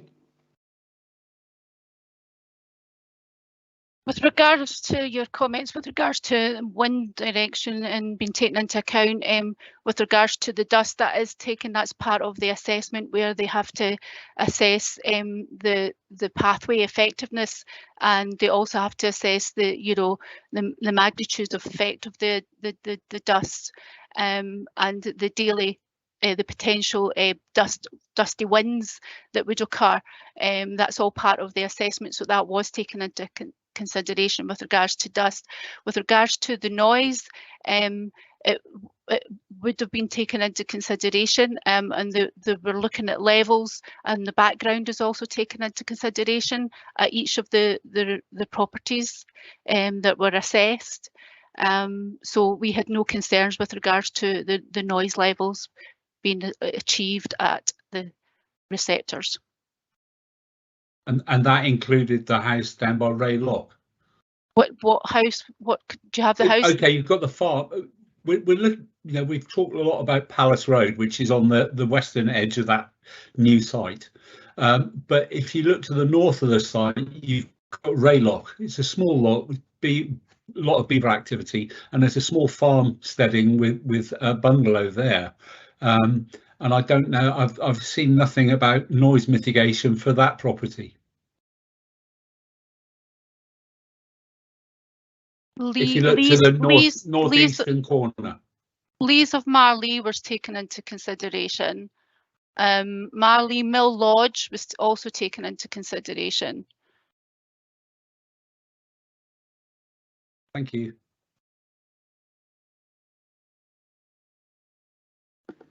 Thank you, Lynn. I see no more questions. Yeah, no more questions. Can I ask members for a motion? Councillor Braun. Thank you, convener. I think it'd be fair to say up front that I'm moving to refuse the application. I've sat on this committee for over 6 years now, and we have 103 objections to this application, and we have 2 ward councillors who've objected to it, and I suppose I make the third one. In that time, much open space for Blairgowrie, which is now the first biodiversity town in Scotland. Much open space has gone, and in all the cases there's been much objection, but that has always been tempered by the fact that it's going to go for good use, for housing, affordable housing, for jobs. We've heard there's no benefit in this application for the land being lost. There's no new employment, no new jobs involved. And in my view, and I know it will be up to the committee to decide, in my view, this is not an extension of the quarry. It is an expansion of the quarry into another field. There is a road between this and the existing quarry. There's a track being built from that quarry to this one. As has been said, you don't build a house across the road and say it's an extension to my house, and that's a good example. This is not an extension in any way, shape or form from a layman's point of view. I think, though, in all honesty, what is paramount in this, above all other objections which we'll come to in policies, is the health and well-being of the people who live nearby. That is paramount. And we have heard and seen in the objections in the written articles that part of the dust contains crystalline silica, which is a serious if it gets into your lungs. And again, I apologise for the residents if I say that many of them are elderly and retired, and it will be a serious thing if that infects their lungs. We must err on the side of caution, always. So moving on a little bit from there, if I may, my reasons down here, and I'm working on the basis this is an extension to a site. I'm looking at policy 7A, which affects amenity. I'm also looking at policy 8A, C and E. I'm also looking at policy 38A, B and C, and 38B, B. I'll have to get my book out to go through all of them. And I also think policy 49A, A, and also 1, 2, 5 and 6. Importantly, and this is the important one I think, is we must consider the health and well-being of the people nearby, and that there is no policy about health and well-being. The closest I can come to is residential amenity, and nothing must be detrimental to people's residential amenity. So I'm looking at policy 1A and 1B in that regard. And finally, which it's a splitting hairs situation, but this is a field which grows crops. It grows cereal, it grows corn, peas, potatoes, we've heard. Now, you can classify what 3.1, 3.2, whatever you like. In this day and age, we are looking for food security, and climate change is an essential part of that. I don't think a field should be lost which can grow crops just to be dug up. If there's a reason for it, build houses on it or affordable housing or whatever, that's a different picture. There is a benefit for other people. But this is just digging a hole in the ground and is ruining a field which can produce crops. And therefore, I feel policy 50 should come into play. This is all going to be for Mr. Fogg to look at, I know, I apologise. But perhaps before we go any further, let's see if anybody will second my motion, and then we'll proceed from there, Mr. Fogg. Councillor James, you wish to second the motion? Thanks, Convener. Yes, I would, please. What else can I add that Councillor Braun hasn't already mentioned? Yes, I think we did. The residents of Palace Road will suffer. We can have all the experts you like, and they do a fantastic job, but there's no expert like somebody who lives it. I know of a quarry elsewhere within my ward, Strathfay ward, where we were told there was going to be no dust generation. The people living adjacent to it are absolutely inundated with dust. So we can do desktop studies and everything else, but there's nothing like actually living it. The roads around that site just aren't built for these types of vehicles, used heavily by pedestrians, and we're putting those pedestrians in danger as well with the crossings. That road, it might be a B road, but it's a very straight one, and traffic hurtles down there at huge speeds. I don't hold much hope for them stopping in time for a large lorry crossing a road. So I'm more than happy to second Councillor Braun's motion. I'm not sure if I heard right, but I'm not sure if he mentioned policy 1A and 1B. I don't think it fits with those either. I noticed he mentioned all the others, policy 7A, 38A, 38B, and such like. So yeah, happy to second. Thank you. Thank you, Councillor James. I'm going to hand over to Jeff Fogg now. Thank you, Convener. Just before you go further and see there's an amendment to that motion, Councillor Braun, you've advanced a very substantial number of development plan policies. I'm not sure if I caught them all. Can I just be clear? You mentioned policies 1A and 1B, which are the general background placemaking policies. 1A is fine, but in respect to policy 1B, there's, as you'll know, there's about 12 different separate criteria, and they don't. Could I ask you to specify which in policy 1B you had in mind? Because it's not entirely obvious to me which it would be. Sorry, Jeff, I can help with that one. I would have said, oh, sorry. I was thinking of policy 1B, C, and possibly J, but I would take your advice on that one. Policy 1A definitely is the one, but I would take your advice on policy 1B. I would also include 1BB, Bob.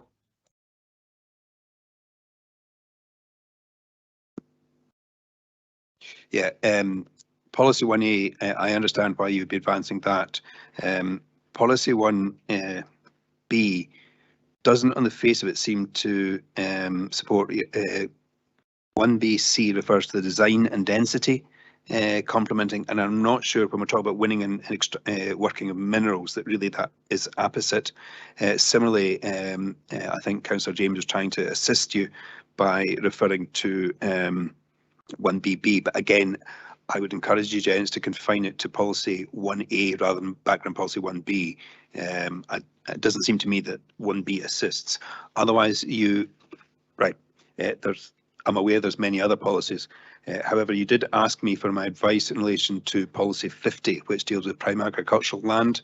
And members might wish to note that the development plan gives a definition in the glossary, the appendix or glossary, and it expressly refers to prime agricultural land being class 1, 2 and 3.1. And I think the only information before you is that this is classified as 3.2. So in the face of it, it doesn't appear to infringe policy 50. And I don't see how you can found in that one too. But there's many others that I have noted from what you've said in your motion. Can I add to that, please, Jeff? If you're looking at policy 51, after policy 51D, there's an asterisk with a note, and it specifically says there, defined for the purpose of this policy as land capability for agricultural classifications 1, 2, 3.1 and 3.2. Yes, yes, and we were set told that, it was yes, 3.2. Yeah. And in addition, Christian Smith has just advised me that there is actually part of the site, a small part only, that is classified as 3.1. So even though in the definition I referred to, there is a small component of it that would be struck by that. Southwest corner, 3.1. That's the not. No. Okay. The fullest information. Again, information just got to me. Christian's just clarified that a small part only is classified at 3.1, but it's been identified as not an area to be developed by this proposal. However,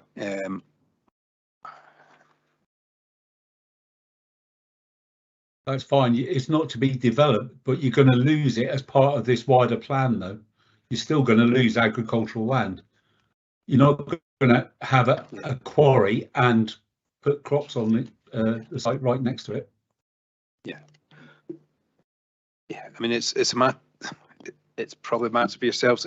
I'm just saying, of the many policies that Councillor Braun listed, it doesn't seem to me that policy 50 is most obviously affected here. But I think, I'm not going to say it's not competent, but I mean, I'm conscious you've listed about 9 policies otherwise.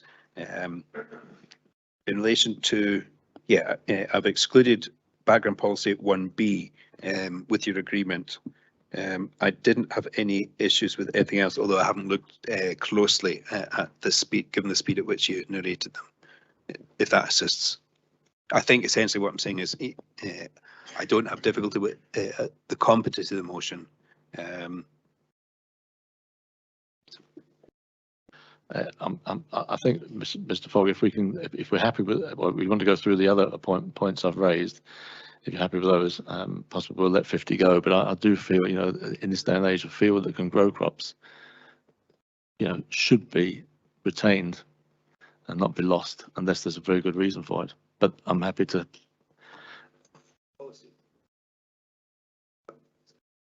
All right, we'll use policy 51 then. Yeah, yeah. Awesome.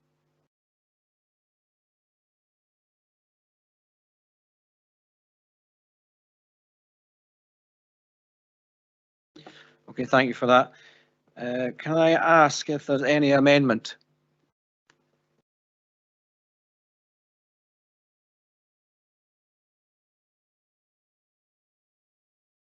No amendment.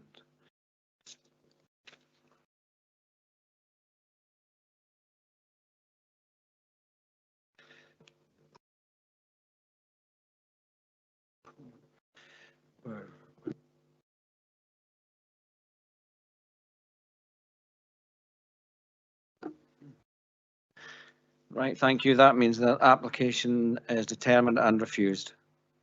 Thank you.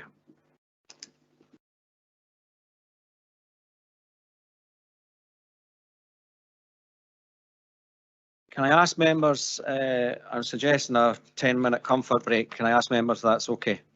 Okay, thank you.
Right, is that everyone back? Councillor Williamson, Cuthbert, you're back. Good.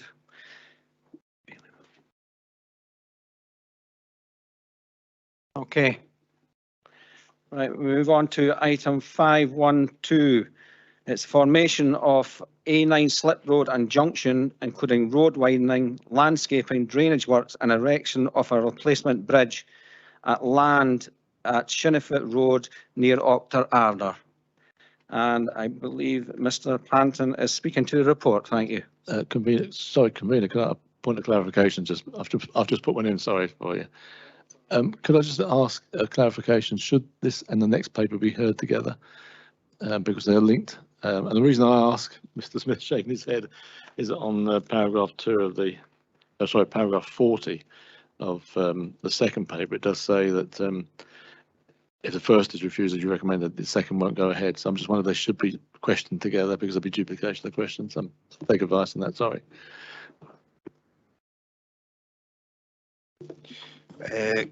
Councillor Braun, there's obviously a relationship between the two applications. They certainly have to be determined separately. There's no question the committee is obliged to make a resolution on each of them separately. It might be convenient for the committee and those making deputations this morning to address the two applications, start with the major and then the local on their one visit to the podium, so long as the debate and the resolutions are taken separately, but it's a matter for yourselves to decide. Thank you. Thank you, Convener. Thank you. Sorry, just to jump in there, Councillor Braun, it's also worth noting that because we have two different recommendations, we're recommending refusal for the major and approval for the local. It's felt better to do them as two separate items. Thanks, Mr. Penn. Okay, thank you. Can we move on now? I've just been asked, is everyone online? Councillor James? Yeah, I see you. Councillor Waters? Yeah. Yes, I'm here, Convener. Yeah, thank you. Thank you. Thank you. So, Mr. Panton, he's speaking to the report. Thank you.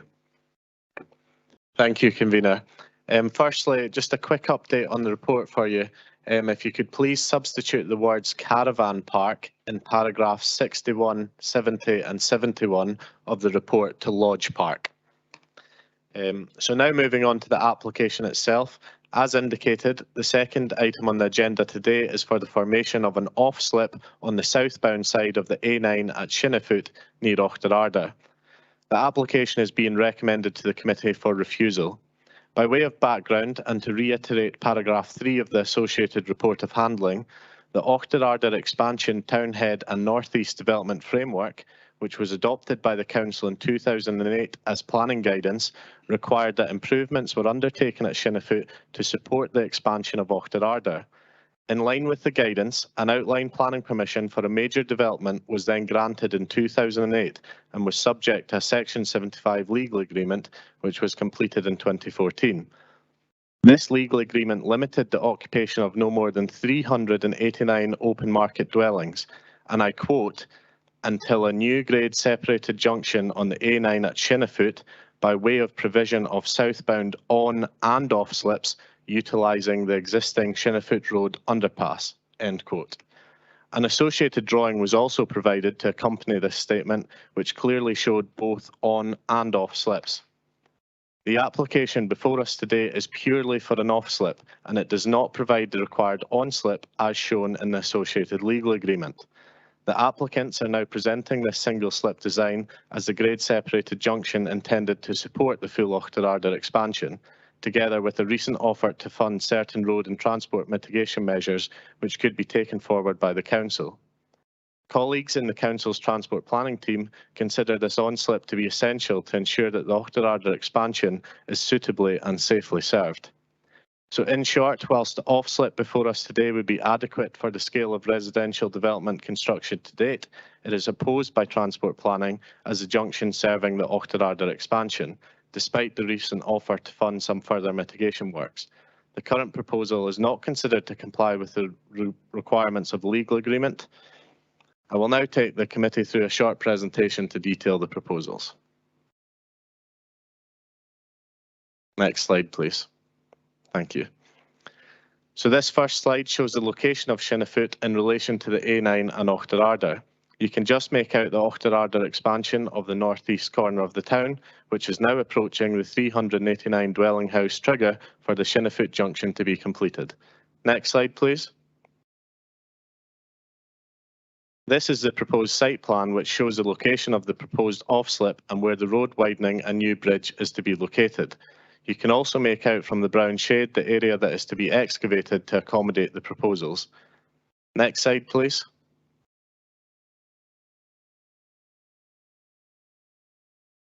This second site plan shows the proposed landscape and gives a better feel for the completed development. The lodge-style development adjacent the red line boundary to the left of the image is known as Grand Eagles. I will now move to a series of photographs showing the site in more detail. This first photograph shows the approximate location of where the off-slip would start. The A9 is to the left of this image and will be seen more clearly in the next photograph. This next image is looking left from the last photograph, and you can see the A9 in the background. This is the approximate location of where this off-slip would start. Next slide, please. This photograph is taken from almost the same position as the last one, looking backwards towards Shinnafoot Road. This clearing is the approximate route of the proposed off-slip, however there would be some significant excavations here too. Next slide, please. This image is now taken from Shinnafoot Road itself, looking towards the existing underpass underneath the A9. This is the approximate location of where the slip would meet the road.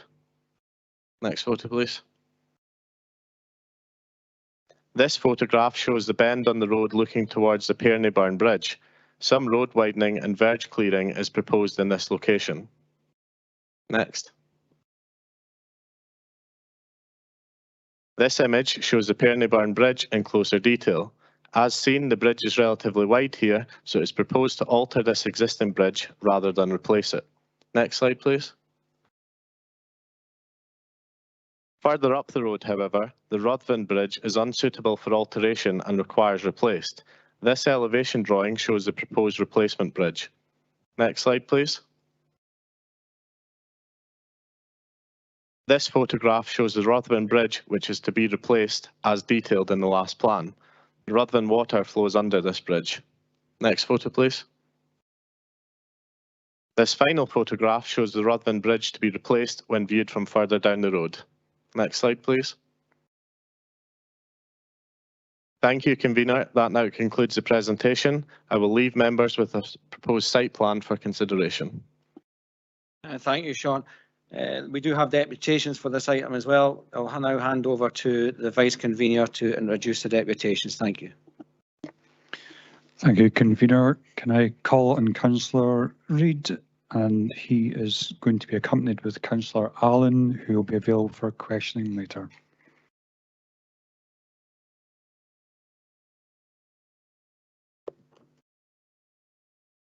Convener, Vice Convener, Councillors, Officers, ladies and gentlemen. Approximately a year and a half ago, Councillor Willie Wilson said it was a stupid idea to contemplate Shinnafoot as the location of a grade separated junction due to the many associated problems with the area. It is unfortunate for so many in Perth and Kinross that the recent heavy rainfall has brought to the fore the severe damage and disruption flooding can cause. However, this is what is happening due to climate change, and we cannot ignore the fact that Shinnafoot is on a floodplain. It is clear that the applications in front of the committee today are not in the best interest of either Auchterarder or Abrivan, and it is a great relief to the residents of these communities that refusal of part of the application has been recommended. Although having two separate but inextricably linked applications can lead to some confusion.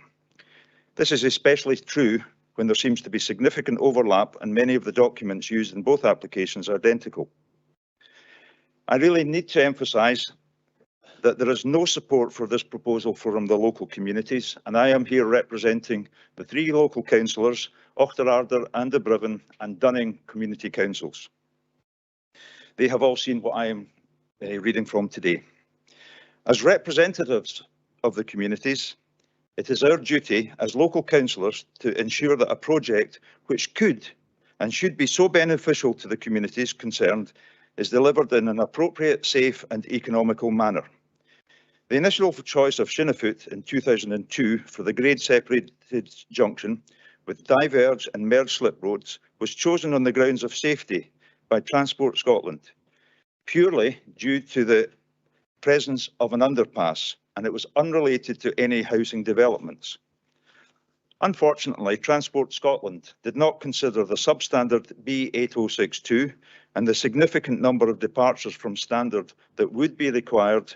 In essence, the road would be inherently unsafe. Neither Transport Scotland or the representatives BEAR appear to realise that the location proposed is a well-known floodplain. At this point, I would like to take the opportunity to pay tribute to the council officers, and especially Dean Salmon, who has without doubt been working under severe pressure due to the Section 75 agreement and commercial pressures associated with the application. The Fairhurst report, commissioned by the developers in 2019, highlighted a major concern regarding the potential for flooding should the original design be taken forward, resulting in this inappropriate application you are considering today. They have missed out the on-ramp. However, I am concerned that despite the flood risk being brought to our attention by representatives of the consortium, it seems to have been minimised within the report to the committee. Indeed, when Councillor Allen and I met with representatives of the consortium, they articulated their major concerns about Shinnefoot being on a significant floodplain. The flood risk assessment admits that the proposed works cannot be designed to be free of fluvial flooding. And with regard to flooding potential, SEPA commented, "We agree that the works around the widened B8062 and replacement bridge cannot alleviate the flood risk in this area without causing issues elsewhere." Due to the recent cyber attack, SEPA confirmed that their response was limited due to the absence of historic flood-related information. The Fairhurst 2019 report, which incidentally was not included in the planning portal, also noted significant factors other than severe flooding potential. And these included an existing lay-by on the A9. This had not been considered and requires to be relocated. Committee may be aware that a planning application for relocating the lay-by has been passed, and this may allow Transport Scotland or whoever to construct the lay-by on the A9, which is of the required standard. At present, only one of 28 lay-bys on the A9 are the Type A required. The proposed route for the off-ramp is in a significant cutting, which requires a significant amount of earth and tree removal. They did not take into cognizance the two watercourses, the Perney Burn and the Ruthven Water, which are prone to regular and significant flooding. There are two bridges over the above watercourses which will require either to be completely built or undergo significant works to allow road standard to be adequate. The B8062 is a very narrow and winding road which has inadequate verges and drainage. It will require a significant departure from recognised road standards to facilitate the new junction. Some may be mitigated by reducing the speed limit. However, many departures from standard will be required. Of great concern is the width of the carriageway traversing the underpass. The minimum width required is 7.3 metres. The existing maximum width of the carriageway is 5.5 metres. It cannot be accommodated. The B8062 is currently well used by cyclists, walkers, runners and horse riders. Unfortunately, there have been a small but significant number of piecemeal developments approved by Perth and Kinross Council since the initial site was proposed. Any departures from standard need Perth and Kinross Council approval, and I urge the committee to be aware of this, especially with regards to the next paper. Standards are in place for a good reason. We have no issues with the second paper, provided it does not lead to any increase in traffic. The Fairhurst report in August 2019 also recommended that due to the significant removal of soil, trees and general impact on biodiversity, Alongside the impact on 2 major water courses, an environmental impact assessment be carried out. This was not deemed necessary, and I would be keen to find out why it wasn't required. With respect to this particular application, an off-ramp only will lead to significant congestion in both the Fuse and the High Street, increasing greatly pollution in and around the area of the Community School of Auchterarder. It will lead to increased traffic along Orkle Road, which is not wide enough for the traffic at present, and will also lead to increased traffic turning right out of the Western Road in Auchterarder, crossing the A9, a potential for carnage. Note that this right turn was meant to have been closed at the same time that the Loaning Head junction was created. The reason it wasn't is because the Loaning Head junction is in the wrong location as well. In short, there will be nothing to achieve by this proposal in front of you today. There is no one in either Auchterarder nor Abriven who does not agree with the concept of a grade separated junction. However, it must be built in the correct location. For this to happen, Transport Scotland must be requested to enter into meaningful discussions with Perth and Kinross Council and the developers to look at a suitable alternative site. In 2008, Transport Scotland proposed several grade separated junctions along the length of the A9 from Keir to Broxton. Only one at Loaning Head has been provided, and that was partially due to the Ryder Cup. The Central Gap closure, which I mentioned, was promised that as the consequence of the Loaning Head junction has still not materialised. And in correspondence with this application regarding A9 right-hand turn closures, in the present application, it's been stated that these would not be undertaken by the developers and are not required at the time of the Shinnefoot junction works. What the local communities are requesting is that the suggestions and recommendations within LDP2 are taken on board and a more appropriate site is chosen for the essential grade separated junction. I quote, Transport Scotland is, however, reviewing options for provision of the new junction as part of a wider review of all the trunk road junctions between Dunblane and Perth. Should alternatives to Shinnefoot be brought forward, options that potentially include a grade separated junction at the Abriven instead, this will be incorporated into a future local development plan. Thank you. At present, £20,000 per unit is allocated to a ring-fenced fund to finance the junction. This should allow Transport Scotland, in conjunction with the consortium, to provide what they previously intimated was essential on the basis of road safety. We have been informed that the applicants will appeal to the Scottish Government if this is unsuccessful. This would be in no one's interest. With the knowledge and information we now have regarding the significant departures from safety standards, it is almost certain that an appeal would be unsuccessful. And with that in mind, we, as the 3 local councillors, hope that the council enter into a meaningful discussion with both the consortium of Muir and Milne and Transport Scotland to find a more suitable alternative location for this much needed grade separated junction in order that lives are saved. This may require negotiation regarding the number of units built before the junction has to be completed, possibly from 389 to 489. We, as councillors for the Strathallan ward, would appreciate being involved in all future developments with regard to this case. Thank you.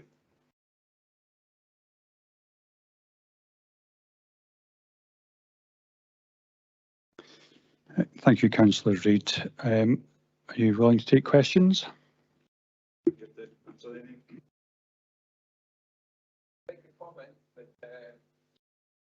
No, no.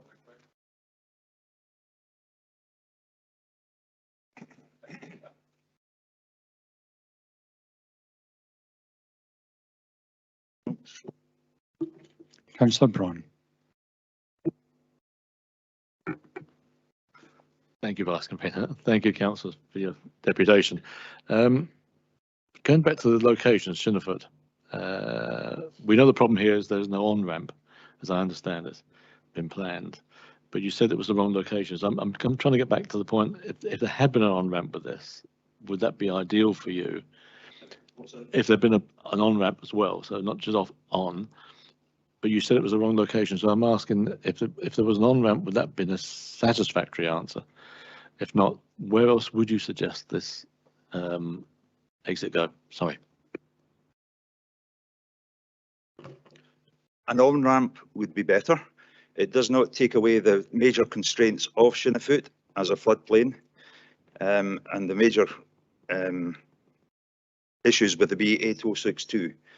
If you ask the local community where they want it, they would want it in or around about Abriven, as has been discussed, and I understand plans have been drawn up. But we do need to get Transport Scotland to engage. And if they have got the money in this ring fence fund, that surely can be put to good use rather than wasting £7 million. Thank you, Bob. Bailey Ahern. Thank you very much. Thank you for your presentation. Can I just ask, are you aware of any other suitable location for this? Because there was obviously questions when LDP2 was written, because there was a paragraph in there saying that should alternatives to Shinnefoot be brought forward, options potentially include a grade separated junction at Abriven instead. This would be incorporated in the future local development plans. Are you aware of anywhere suitable? And do you think that the upgrade of that junction at Abriven would suit what they're trying to get around from this application? Looking at Abriven would be a much more sensible option. The question was asked a minute ago about on-off ramp. Without the on-ramp onto the south A9, the whole project's a waste of time. It offers no solutions for Auchterarder, and the current capacity within Auchterarder will only increase with 400 further houses. Whether it's the right junction or not, it needs to be on and off, regardless of where it is, or it does not offer a solution. It's completely the wrong proposal. Councillor James. Thanks, Vice Convener. We discussed, this just an off ramp only, which takes it down onto the B8062, and I would take it because this was intended as a route for further expansion of Abriven and Auchterarder, and I can't say it half as well as you two Scottish gentlemen, but the bridge that goes under the A9, or the tunnel that goes under the A9, would you say that is large enough to accommodate the anticipated traffic for building work, if the villages are to be expanded? No, it's about 2 metres too narrow. Thank you. There appears to be no further questions. You're free to go.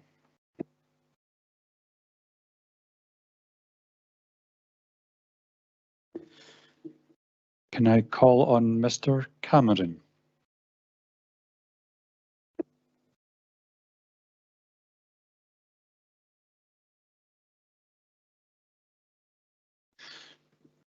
Good afternoon, Mr. Cameron. When you're ready, you have 10 minutes, and I'll give you a prompt to sum up in after 9 minutes.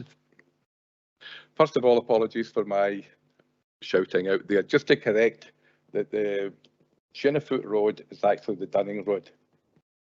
So just to make that clear. I'll start with good afternoon now, and thanks for the opportunity for me to give a little talk on this part here.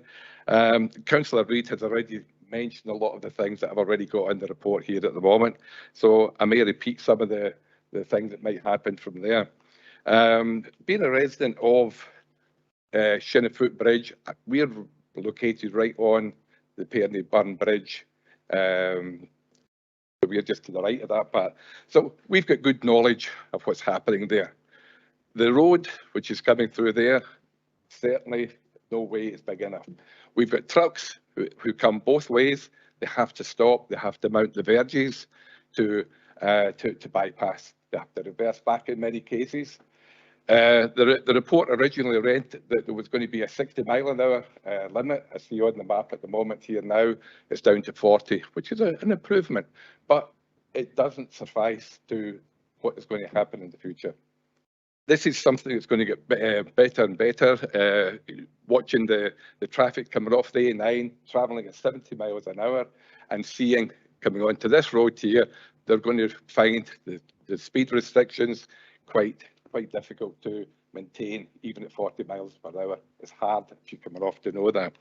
So as I said, been there for 20 odd years, we know what the area is like. We've seen the flooding, we've seen all the other various bits and pieces that's taken place. And we see that this here is going to be a future problem. Part of the Perney Bridge was almost washed away during about 2-3 years ago when we had the major flood that we had there. And we had to do extensive work to reinforce all that area to protect the bridge. It's still coming in at other different areas. We've done certain things ourselves to try to protect the bankings and all the other areas to stop the water moving down here. The history of that bridge was built probably about 30 odd years ago. And there was a previous bridge there before. And the course of the water was actually changed over the last bridge that was there. So there's some history behind all of this. So, but really, my main concern here today is safety. In the location where we are, we've had 7 cars in our garden so far of people driving around here, coming off that bridge onto an angle. We're on an S-bend. You've got a narrow bridge on the middle of an S-bend. That there is not an ideal solution to bring heavy traffic, farm traffic, trucks, and this road is heavily used by walkers, cyclists, and other areas. So for me, that there is not a safe aspect. There's been no planning, even talking about pavements. There's nothing here which is going to help us to try to have safety walking along this road. People who are going to drive this road who don't know the road, who's now got a new access into Auchterarder, that's going to be a constant problem. We've had 3 gates knocked down because they've just driven straight through. People don't know the road and they're driving right into our field. And this has been replaced. We've had 2 new telegraph poles. The present telegraph pole sitting at an angle where the last man hit this. It's an area where there is, now the improvements will make a difference. However, I don't see this going to be happening to do this. You imagine coming through this tunnel, the bridge, which Mr. Reid said earlier, Councillor Reid, he said that the bridge here is 5.5 metres. It requires, under the specification for a road of that type, to be 7.5 metres. It's the same on the Perney Bridge as well. You said that somebody said that this is acceptable. It's not. Trucks have to stop in that position to allow each other to pass. They have to reverse onto the verges to allow it to happen. So that's my main part here. Safety is my main criteria for this year. And I don't see we're getting any safety put forward. The residents who are sitting round about here, no pavements to walk on. If this is going to be a high-speed road with a lot more traffic on it. I've got a lot more I could have said, but he said most of the other things that's there. So, but we've got to look at the cyclists, the walkers who use this road on a regular basis. And that's to my view to do this. Any questions on my side?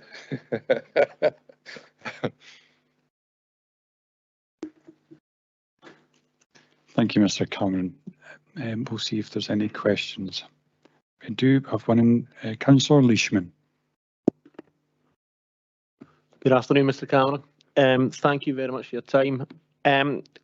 On the note of safety, apologies if I've missed this. Can you explain a little bit about the current lighting situation along that piece of road?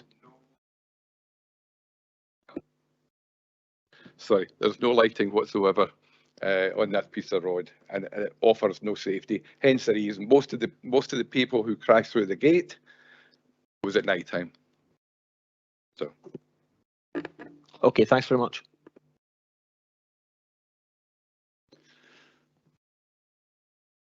Councillor Braun, I see you've got 2 questions. I'll have your first question, please. Yeah, I just thank you for your deputation, Mr. Cameron. I'm just to clarify in my mind what we're doing here. The area was for the slip road was chosen because of the underpass, I believe. Is the underpass wide enough to take cars both ways? Hang on, sorry. I thought Preston.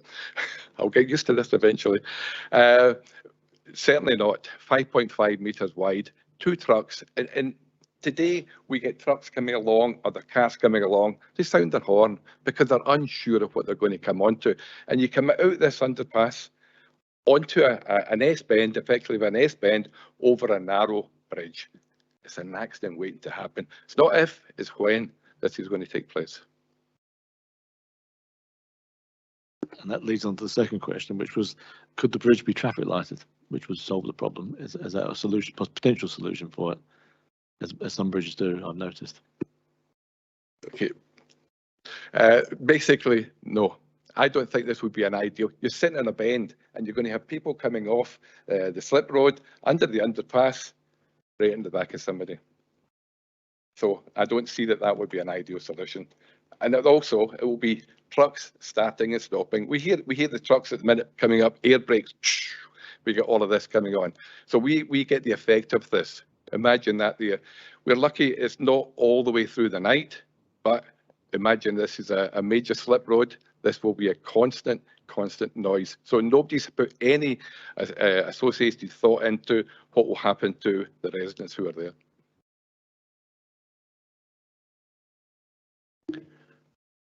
Councillor Cuthbert. Thank you, Vice Convener. Thank you for your presentation. In terms of the underpass, looking at the view of it, it's got 2 paths either side. I'm just wondering what the measurement is. Is that the width of the road or is that the width of the actual whole tunnel?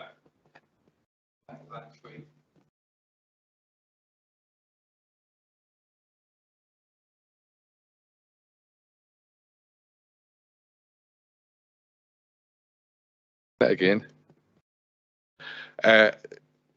There's 2 footpaths to nowhere. They're just 2 footpaths at the side. But again, if you take them away, for example, you're going to be right against the side of the wall. What damage is going to get taken? Who's going to be reliant on that to be a safety? Again, I see it as a major issue. What happens to the people who's got to walk through that part? They need somewhere to travel, and that's not effective. Yep. Bailey Ahern. Thank you, and thanks for your presentation. A lot's been made about the width of this bridge.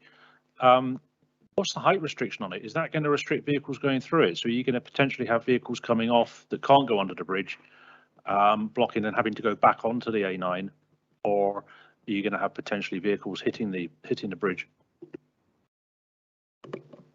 The potential is there to hit the bridge, sure. I don't know but I can't remember the height restrictions at that time, but I think it was something about 7 metres. I think that's what it was, but it's in an arch to do that part, yes. So sufficient for an HGV to go under? Yes, so it was a yes. So. There appears to be no further questions. Mr. Cameron, so you're free to go.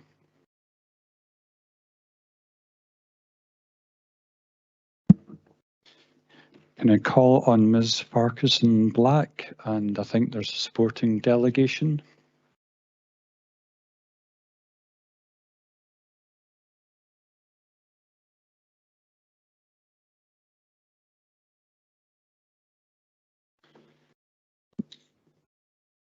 Good afternoon, Ms. Farquharson Black. I'm sure you're aware of the procedure now. 10 minutes, and I'll give you a prompt with a minute to go. So in your own time.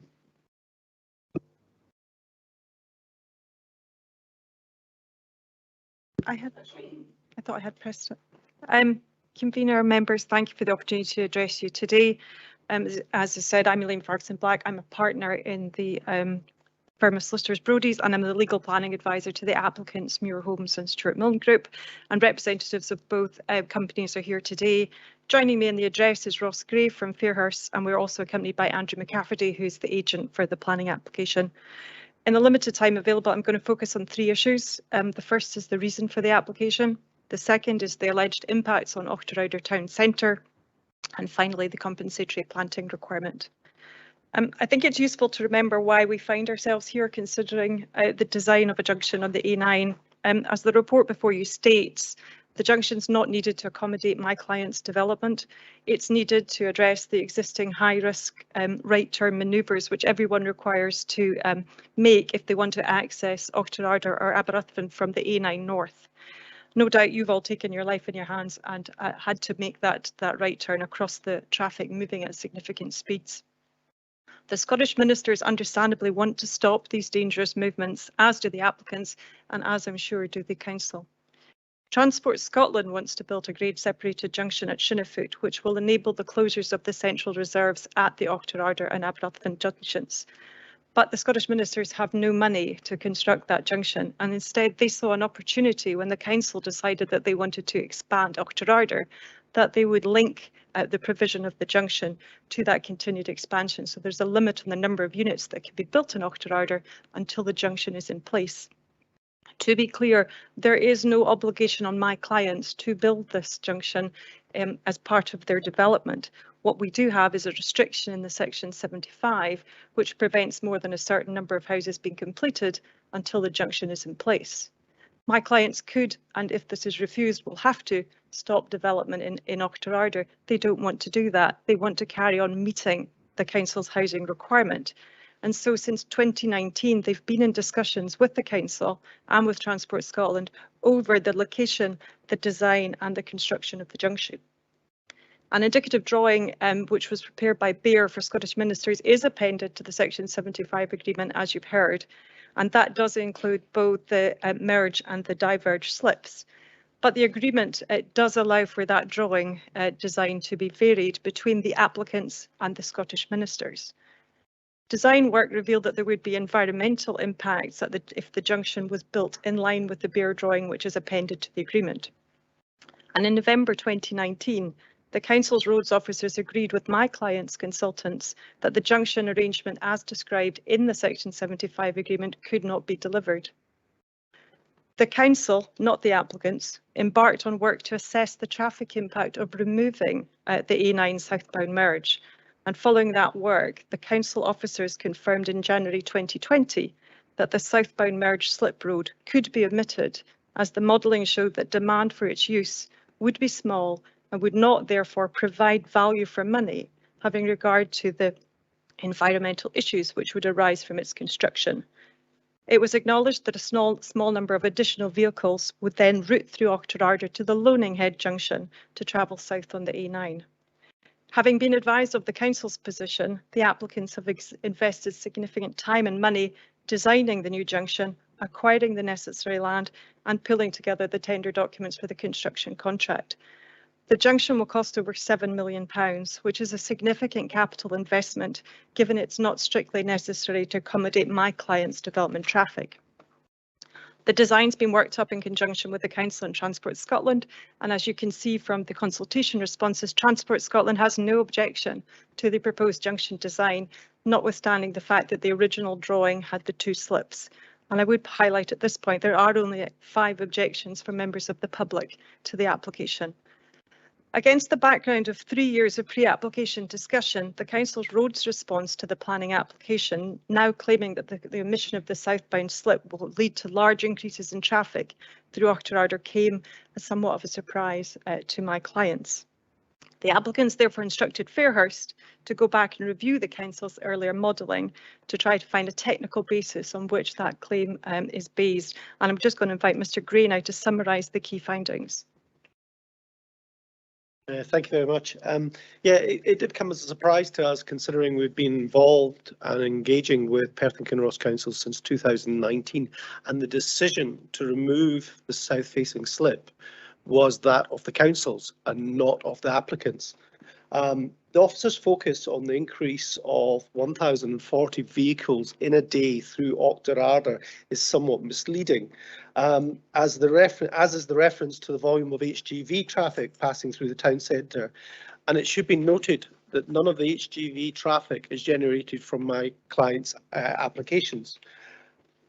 The council modelling compares the traffic numbers with and without the southbound slip. It shows that there will be a circa 100 additional vehicles through the town centre on the peak hour. That's roughly about 1.7 to 2 vehicles per minute if the southbound slip is omitted.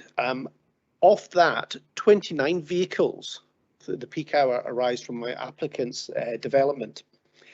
The additional vehicles not have a significant impact on the local road network, which is still within 50% of its capacity, even at the design year. Equally, it can be seen by the report, there was no significant impact on queue lengths at junctions within the town centre, with the exception of 7 vehicles increase of short periods at time at Hunter Street. This supports the council's original position in January 2020 when they agreed to remove the south-facing slip. The other claim in the report is that the journey time from those travelling from central Auchterarder via the A9 heading south will increase if the slip is admitted. Journey time is largely irrelevant in practice for people living in Auchterarder, and it does not, in my opinion, justify the provision of a southbound A9 slip. Journey distances south from Auchterarder via Shinnefoot is longer than if you were travelling to Loadinghead. In some cases, it is more likely to double the distance. Journey distance, direction of travel and associated costs are key factors that many will give more importance to than journey time. A comparison of traffic figures shows that few drivers originating from west of Abbey Road would travel to Shinnefoot to head south. I therefore believe the provision of an A9 southbound slip to Shinnefoot cannot be justified by journey time saving alone. It has minimal attraction and value for those living in Auchterarder, nor would it overly benefit for those living in my client's development at Castlemeans and Kirkton, with only a small number of drivers choosing to travel north at Shinnefoot to head south. Community feedback has identified that the main issue within Auchterarder is not road capacity or traffic volumes, rather is lack of car parking spaces and a lack of parking controls. This is something I've witnessed myself, and the council's is within the council's gift to provide or control, not the applicants. The application has so far contributed just over 400,000 towards public realm improvements, which could be used by the council towards the introduction of traffic management controls. This money is yet to be spent.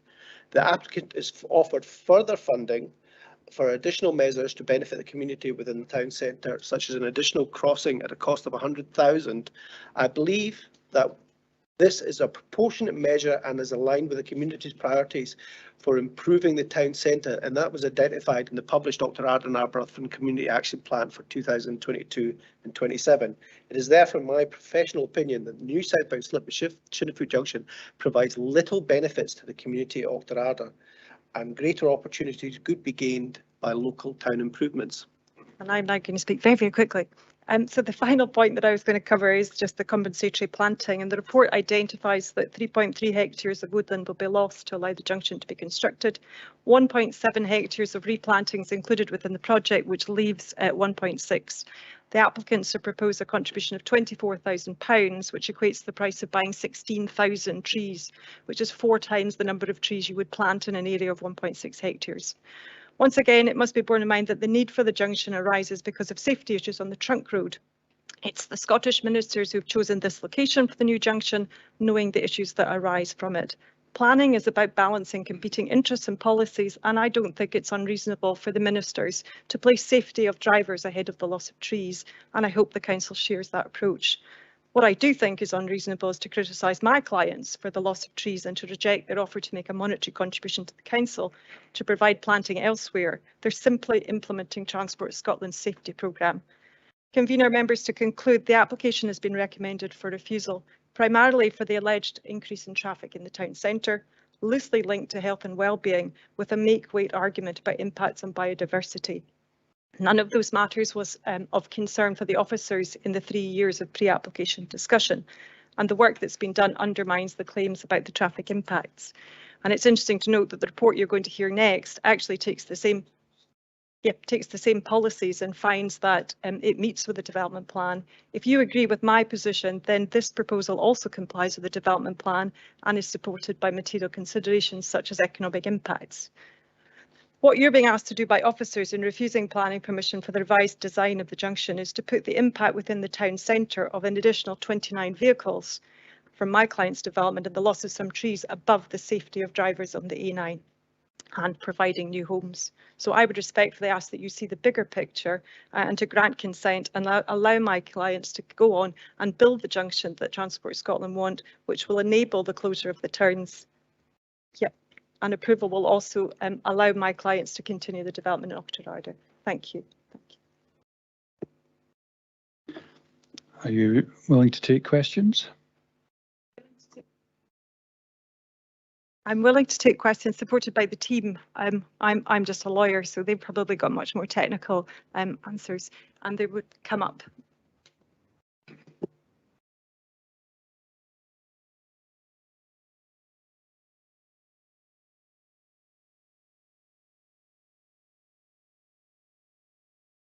Councillor Drysdale. Good afternoon, and thank you very much for your deputation this afternoon. A lot of interesting points that you make. I have one question at this stage, which I don't know if you'll be able to answer. If not, I will ask officers the same question shortly. As a driver on the A9, and having visited Auchterarder quite frequently, I'm a relatively frequent user of that junction, and many's the time I feel as if I've taken my life in my hands trying to cross what is effectively a motorway, albeit not by name, but it's a dual carriageway at 70 miles an hour.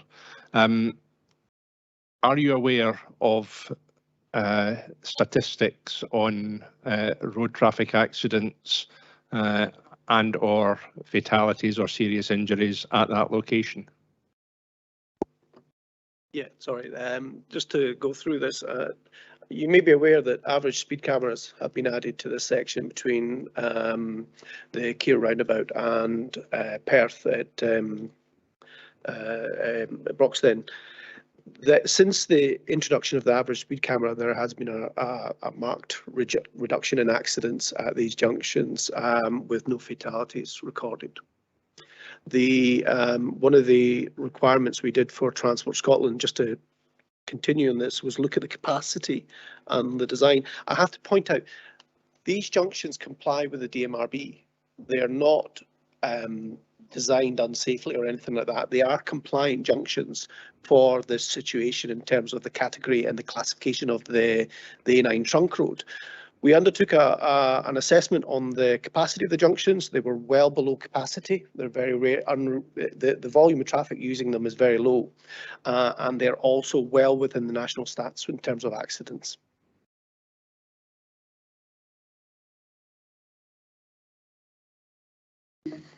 Councillor Leishman, I see you've got two questions, but they're linked. Thank you, Vice Convener, and thank you both for your deputation as well. The first question is, how many houses has your client built in the Auchterarder area? Mr. McCafferty, could you confirm? Thank you, Convener. Thank you, Councillor. We've calculated that so far they've built 338, so they've got 51 remaining before they hit the cap. And I can be corrected if I've got that wrong. I think that is correct. Thank you. So that's obviously quite a large commitment. And I worked in Auchterarder actually for 5.5 years, so I'm certainly well aware that the building company have had a fair presence in the area. But I'm finding it just between what you've said there today and also your letter that was sent to us, I find the tone rather concerning, with almost a veiled threat of if this is refused, then you'll have to pull out of the area and not invest any more, and then there'll be no more houses built. So the second question is, really, if it's refused, what's changed?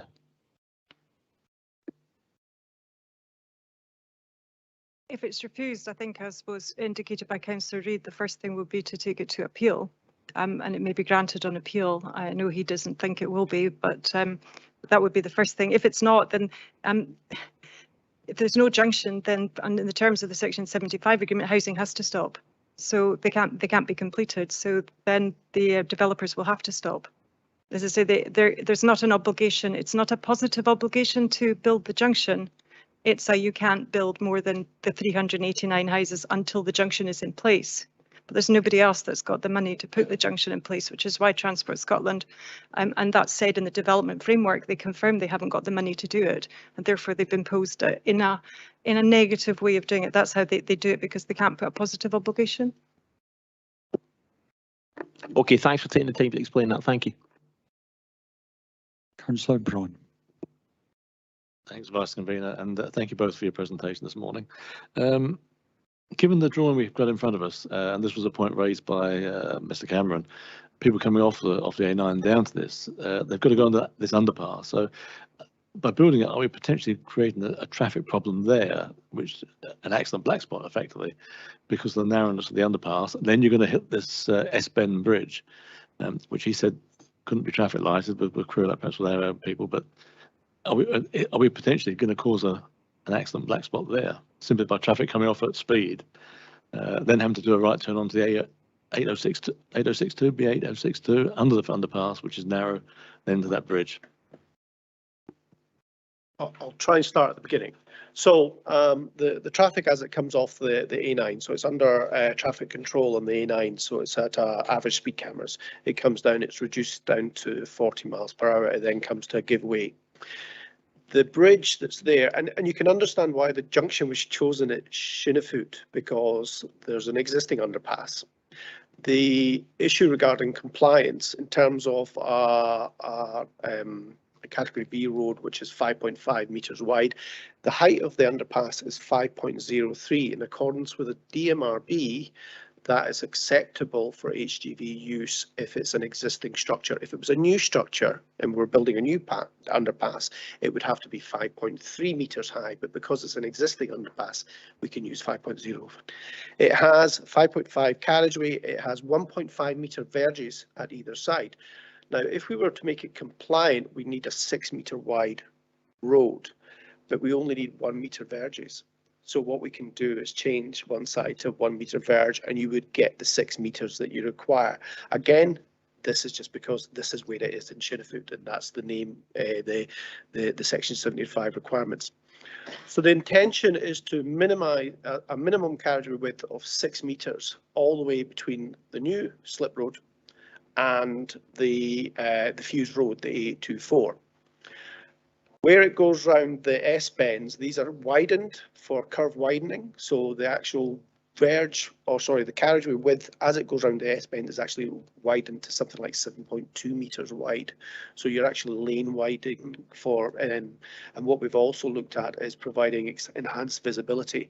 An agreement, because of the 40 miles per hour, there are still departures because the alignment is, as they say, as an S-bend, but these are listed within our design proposals, and it is within the council's to grant these departures if required.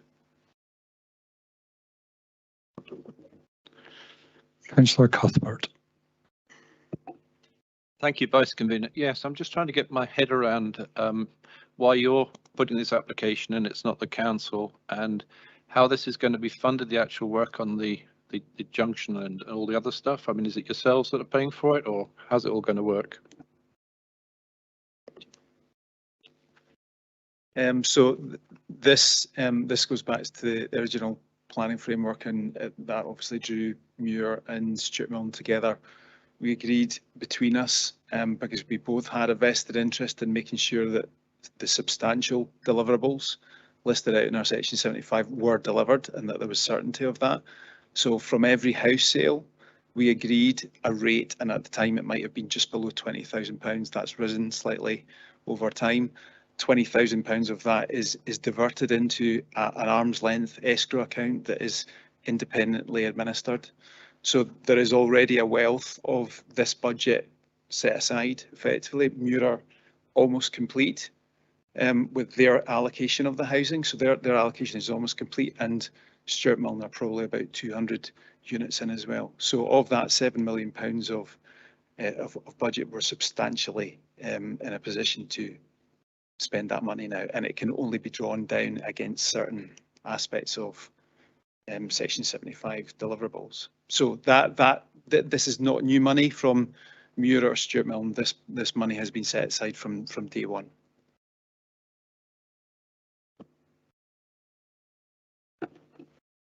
Thank you for that. So what you're effectively saying is that the proposal today is being funded already. It's sitting in an escrow account. In terms of the southbound route, presumably that was to be funded from the additional houses you're building. Is that correct? Are you referring to the southbound slip? The whole thing was, going back to what I was saying earlier, the reason we took out the southbound slip was a decision by Perth and Kinross Council because it attracted no traffic, therefore value for money and environmental impact were issues. The issues we modelled, or sorry, Perth and Kinross Council modelled a new junction at Aberthin, and they did a comparison between a southbound slip on at Aberthin, a southbound slip on at Shinnefoot, and a southbound slip on at Loaning Head. And what they found is the majority of traffic, regardless, was attracted to Loaning Head. So very little traffic was using Aberthin. In fact, they had identified within the report there was no change to the traffic using Aberthin.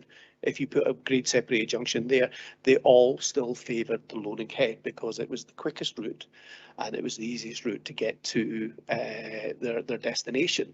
So that was why the decision was made by PKC that the Shinnefoot southbound slip had no benefit and therefore it was removed.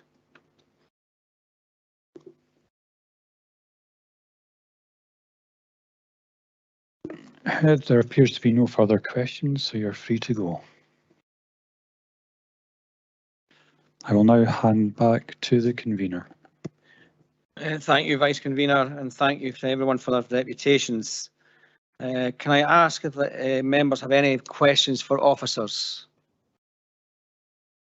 Bailey Ahern, you had a question.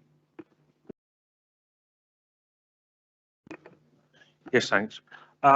It's on the Section 75 agreement, which states that the Shinnefoot Road junction has to be built before they can carry on. Can I ask if we go with the agreement that we don't go ahead with this junction and another junction is found, does that satisfy the Section 75, or does the Section 75 have to be redone? If it states within the terms that it has to be the Shinnefoot junction. It would need to be varied, Councillor.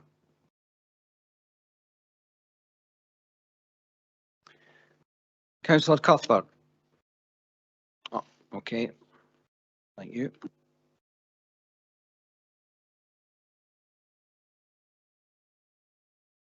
Oh, sorry. Councillor Drysdale. You've got two questions. No, I did have, however, Bailey Ahern has effectively asked the questions I had already, so I don't have anything at the moment, thanks. Okay.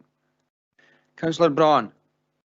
Thanks, Convener. Can I just clarify these points which were raised about this on and off slip road that we in 2020 we agreed that there didn't need to be an on ramp. Is that right? Can I? Sure. Yeah.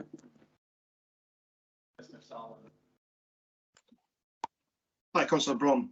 Perhaps to give some context, which I think is sorely needed. So, as stated, discussions have been ongoing since 2019. However, in 2019, the discussion was not in relation to a single slip solution. And contrary to statements made by the applicant's consultants, the only piece of modelling work which was carried out in 2019 by PKC did not assess the impacts of a single slip solution. Indeed, the aim at that time was to compare the operation of the Section 75 agreed two-slip solution at Shinnefoot to a notional two-slip all-movement grade separated junction at Aberthin, with the aim of persuading Transport Scotland that this would be a preferable solution. However, they remain unpersuaded. So into 2020, discussions off the basis that essentially the on slip could not be delivered and taking the applicant at face value in relation to some comments by SEPA. However, I've yet to see a firm objection on that basis, that alternatives would need to be investigated. So indeed, for the duration of 2020, the discussions was essentially, if a single slip solution is all that can be delivered, what mitigation for the loss of the on slip could potentially be provided. And indeed, within the design report prepared by Fairhurst, and presumably at the behest of their applicant, came forward with a design for a pedestrian bridge. And on that basis, during 2020, that is where discussions continued. Now, in relation to the removal of the slip, and those discussions were during discussions with Transport Scotland, and solely in relation to trunk road movements, with the acknowledgement that this would have an impact on the local road network, which is yet to be established in terms of quantitative terms, and that would be need mitigation, and hence the discussion around the PED bridge, which was put forward by the applicant. At no stage have we stated that a single slip solution on its own is suitable. So this then progressed into 2021, early 2021, where the position from the applicant changed from looking to provide off-site mitigation to a phased approach, but perhaps with the delivery of a pedestrian bridge over the A9 to link into the train station, provided at a later date, which then progressed, I think this is into May 2021, in terms of that would not be offered up, and it would only be a single slip solution. It was at this stage that concerns were raised with the applicant that this causes us concern and may lead to objection.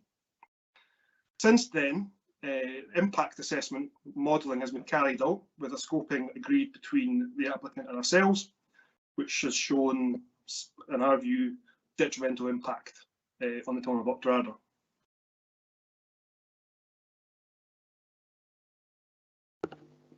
Thank you. Amelia Hearn, you have a question.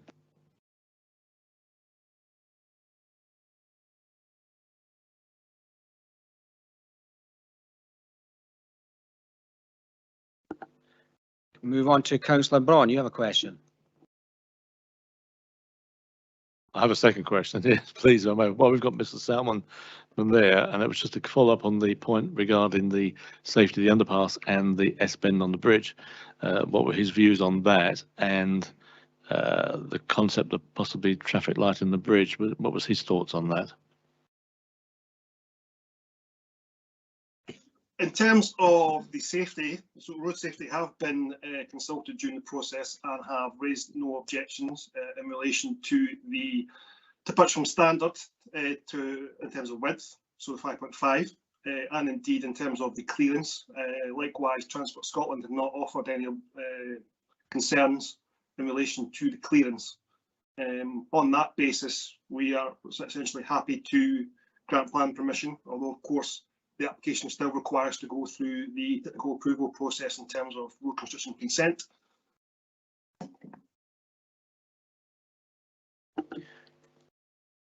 Councillor Dries.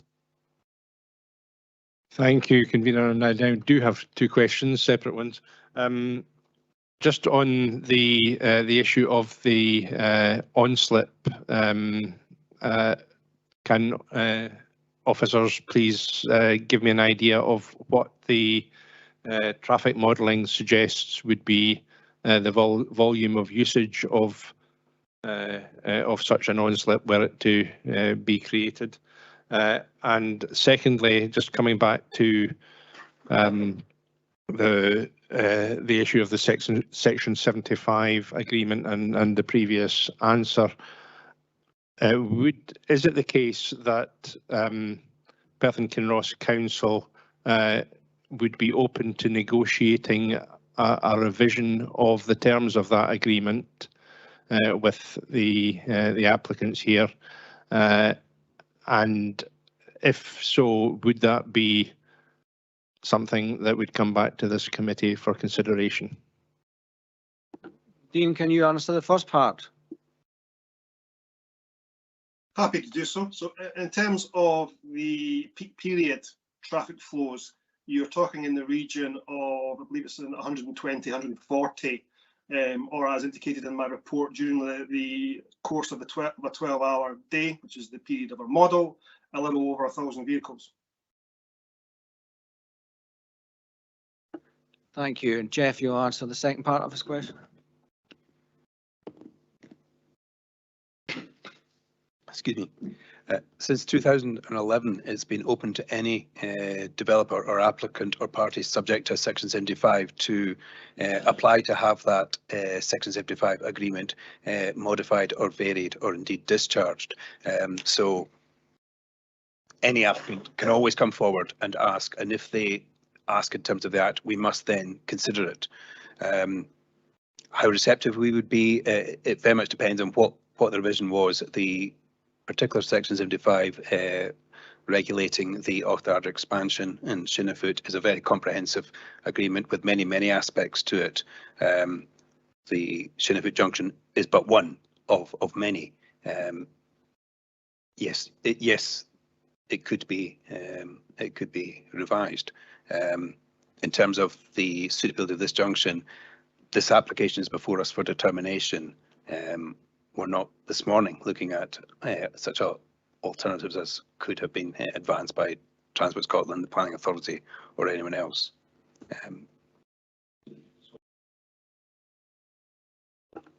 Just to follow up, whether, just for my information, whether the applicants were so minded to follow that route, whether that would be something for officers to decide, or would that be something that would come to the committee? Generally, these matters are done on a delegated basis, but they don't have to. There's two different routes by which an applicant can effect a change. One has a very short determination period after which we lose the control, and that it's actually quite difficult to accommodate within the committee framework. But if the applicant works with us and has these negotiations done on a voluntary basis out with the time constraints, it may be possible to put it before the committee, given the magnitude and the significance of the event. If we were talking about strategic planning matters, then you would expect there to be a committee input to that. Thank you. Councillor Waters, you have two questions. Thank you, convener. I'm struggling a wee bit to understand some aspects of this, and I feel, if somebody's going from Auchterarder and travelling to Perth, they can go through Aberystwyth, they can join the A9 quite safely. Having stayed in Auchterarder for quite a bit, I know the roads and junctions very well. The big problem has been previously mentioned when you're coming out of Perth at this junction and just before Aberystwyth, and you're then turning in, you're crossing the carriageway, which isn't safe. Given the initial Section 75 had on and off, the A9 here at Shinnefoot, the bit I'm struggling to understand is the proposal just for an off coming down to that road not better than having an on and off. I'm struggling to see from a safety perspective where the extra slip road going onto the carriageway gives any benefit, because cars can still travel into Aberystwyth and relatively safely get onto the A9. So, and adding another carriage in there just puts even more pressure on the Shinnefoot, the Dunning Road, which is probably, I'm not convinced. I don't think this is better than having an on and off. If there is another solution to put this elsewhere or something like that, that may be a different question. But certainly, given the papers, it seems to be the objection is about not having an on and off here, and that's something I'm not sure about. Is my reading, or is there anything I'm misreading in what I've just said? Sean, you take that one. Yes, I can answer that, and then Mr. Salmon can maybe come in on the back of me. But yes, the on-slip we are seeking would be so that travellers going in the southbound direction can get on safely. In Aberystwyth at present, coming onto the A9, there is not a slip to go onto the southbound side. It's a cross carriageway exercise. So the improvements at Shinnefoot would allow for vehicles to safely go on to go southbound.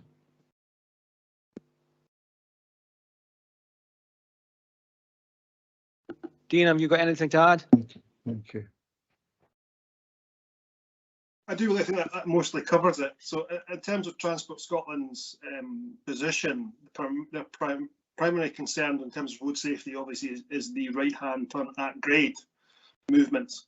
The question of safety or in terms of the on-slip, in terms of that improvement, well, as I've sort of demonstrated within my report, not delivering that results in redistribution of existing traffic through Auchterarder, which in itself could potentially cause road safety concerns within the town itself. However, in terms of A9 safety, the primary concern is in relation to the right-hand turn at grades and their removal, which a off-slip as before us would address. Thank you.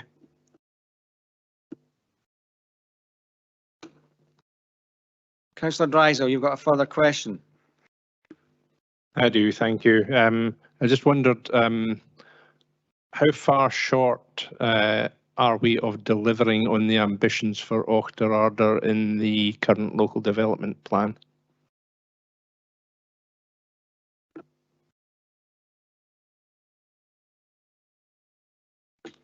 Ben?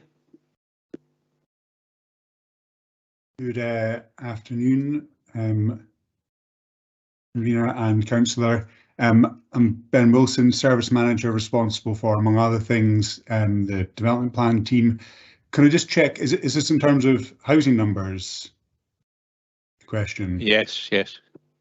I'm tempted to check with the consortium in terms of how much regards to their development is still outstanding. I appreciate that may not be appropriate in terms of committee procedures, but there was a figure quoted earlier as being what was at risk of being undeliverable under the terms of the Section 75 agreement with if this junction is not delivered beyond the 300th and 70th unit. I mean, if I may, I think what was said earlier that there are 330 odd and of 389, so we're talking about another, let's say, 50 properties. So if we assume, I'll revise my question, if we assume that they were able to build a further 50 properties and that's it, how far short does that make make us in terms of the overall local development plan for Auchterarder? My understanding is that the total number of units in the allocations is in the order of 800, and the trigger point relates to a site of, apologies, I need to, if I can come back to the council on that question rather than give you an inaccurate figure. Yes, you can.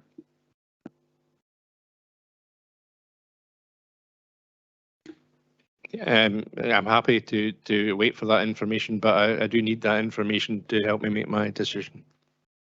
Okay, thank you.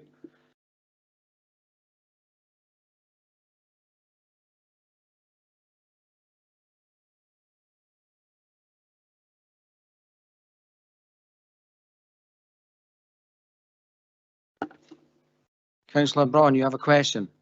Thanks, Convener. I think you might miss me. I went in very quick, but it was a very quick one. It was following on from Councillor Reid's deputation. He mentioned that the right turn, what we're talking about further down, should have been closed by Transport Scotland following Logan Head being opened up. And I just wondered if that had been done, would that change the whole dynamic? Please have quiet from the members of the public, please. Dean, are you going to comment on that? Happy to do so. In terms of the modelling, and also in line with TS's stated improvement strategy in terms of the A9, and indeed in relation to planning applications for the in principle of the site in 08 and 16, I believe, which have conditions to the effect on its closure.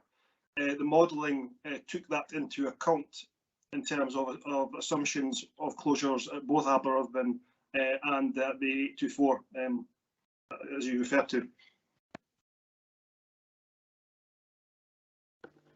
Thank you, Dean. Councillor Waters, you have a question, an extra question. I have two more questions. One of them was very much related to Councillor Drysdale's question, and it was just around the impact of around housing numbers for LDP2 and LDP3 going forward. But quite happy to get Councillor Drysdale's response to his question. And the other question I had was over the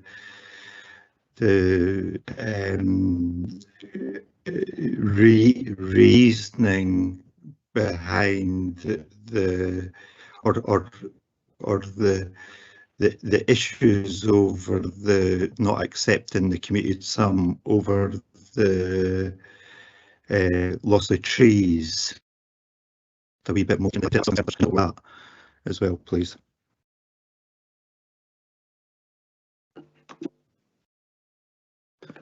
I'll take that one, Councillor Waters. You kind of broke up in the chamber there, but I think I got the gist of what you were saying. So the council do have powers under section 69 to accept a commuted sum for the likes of woodland planting. However, that does cause us some concern because, okay, we're getting the money to do the planting. We would then have to acquire the land as the council, find a suitable place to do it, and then over and above that is down to us as a council to maintain that once it is planted. So there are some concerns, although it is within our gift to do it under section 69 and the applicant's gift, we do have concerns of a council with regards to its implementation and also its maintenance thereafter. Thank you. Amelia Hearn. Thank you. Can I just clarify, if this junction doesn't go ahead, it curtails any of the additional houses required on these current two developments. But that thus then means that it curtails any development whatsoever in Octorada, even if it comes up in LDP3. Is that correct?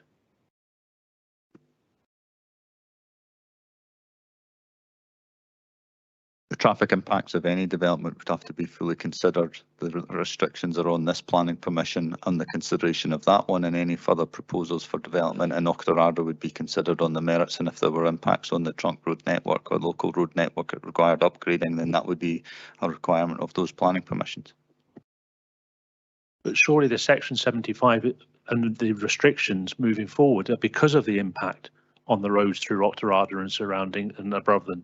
So if that's the case and we're going to stop any future development because of the section 75, then that automatically means that any other development that comes up on any other plan will have exactly the same effect as continuing to build the rest of the houses on the current development. I understand what you're saying, and that would be considered in relation to any of those applications that came forward, but they may be for one house, they may be for 100 houses, they may be for 1,000 houses, depending on the impacts of each individual application and its merits. We would consider the requirements thereof.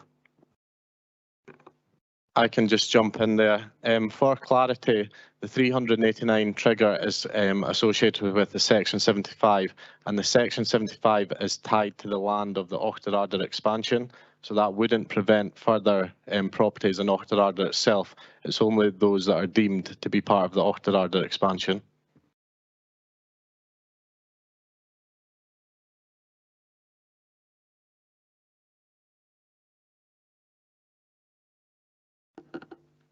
Ben, are you now able to answer Councillor Drysdale's question? I think so, and thank you, Councillor, for your patience there. The total capacity of the sizable housing developments to the north and to the southwest of Octorada set out in the current local development plan and its predecessor is 900 units in total. So that's as established in our most recent housing land audit. in terms of progress through its construction, you had the answer previously from Mr. Hampton there. And if I can just pick up on the point regarding what this might mean for Local Development Plan 3, which is still some way in the future. Infrastructure capacity and infrastructure constraints on further growth. It is true that if there's a constraint on infrastructure, for example, transport infrastructure relating to new housing development, then that would be the case. It'll be a serious issue for Local Development Plan 3 to consider. And without prejudice to that process, I think it'll be critical that we ensure that the right kind of infrastructure is provided to deal with impacts of growth, and that includes the southbound slip to allow traffic on the north portion of the town to reach the A9 southbound without having to travel through the high street in the main portion of the town. That, my understanding, is the reason for having a northern two-slip grade separated junction onto the A9. It was established 20 years ago with the work done to inform successive statutory plans, and there's a safety factor, but there's also the accommodating the growth of development. So we will need a grade separated two-slip junction. Shinnefoot is the location currently identified. The application before you does not deliver that, and that's why it's at odds with the development plan strategy as it stands, and that's why this issue's been running on for some years. That's why we're recommending as officers to you today that we do not support and grant planning permission for this, because it's not the piece of infrastructure that is needed to support the housing growth identified in the town. Thank you. If I may just quickly follow up on that. So just so I got within your commentary there, even if the applicant builds out the remainder of their 389 current allocation within the terms of the Section 75 agreement, are you saying that there is still unallocated capacity of over 500 in Auchterarder within the terms of the current approved local development plan? There's not to the tune of 500. It's spread across a number of sites. Some of that's been built out, but there is still some capacity. But as Mr. Panton's explained, some of it is constrained. Those that are affected by the legal agreement are affected by that trigger point. So it will failure to deliver the junction required by the Section 75 does have the potential to bring a halt to house building on the sites affected by the framework agreement. Thank you. Thank you. Bailey McLaren, you have a question? Thank you.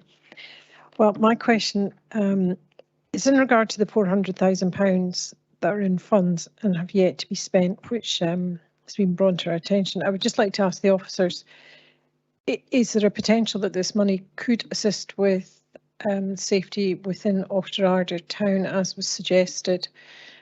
Is there a reason why these funds haven't been spent, or is there an aspiration for them to be spent? Maybe they don't know the answer to this either, but I thought I would ask. Thank you. Dean, can you answer that one?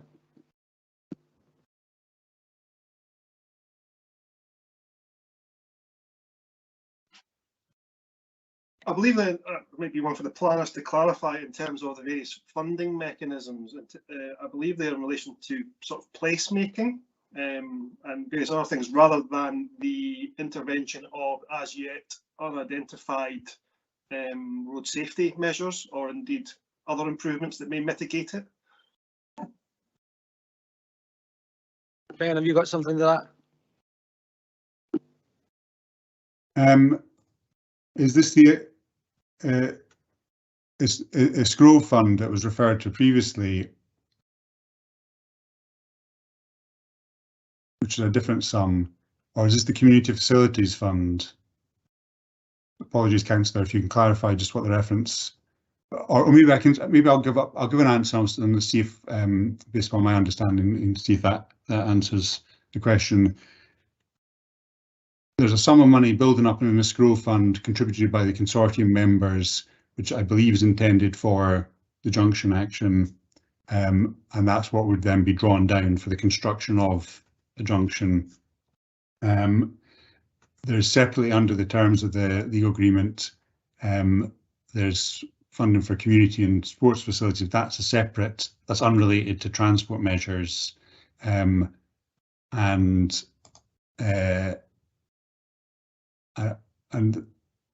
not really available for matters relating to the junction. The timing, why things haven't happened prior to now, that's really a question, I suppose, for the consortium, since, as Mr. Fox pointed out, the legal agreement has been in place for over 10 years, and prior to that, the identification of the required infrastructure, including a two-slip grade separated junction, identified for longer than that. And my understanding is, in terms of this escrow, it's something that's set up independently through a third party, so that it only can get drawn down at the appropriate time in order to fund the work for which it was identified, which would be carried out by the consortium. Has that answered your question, Councillor? Yes, apologies. I maybe didn't ask it clearly, but yes, it has. It has. Thank you.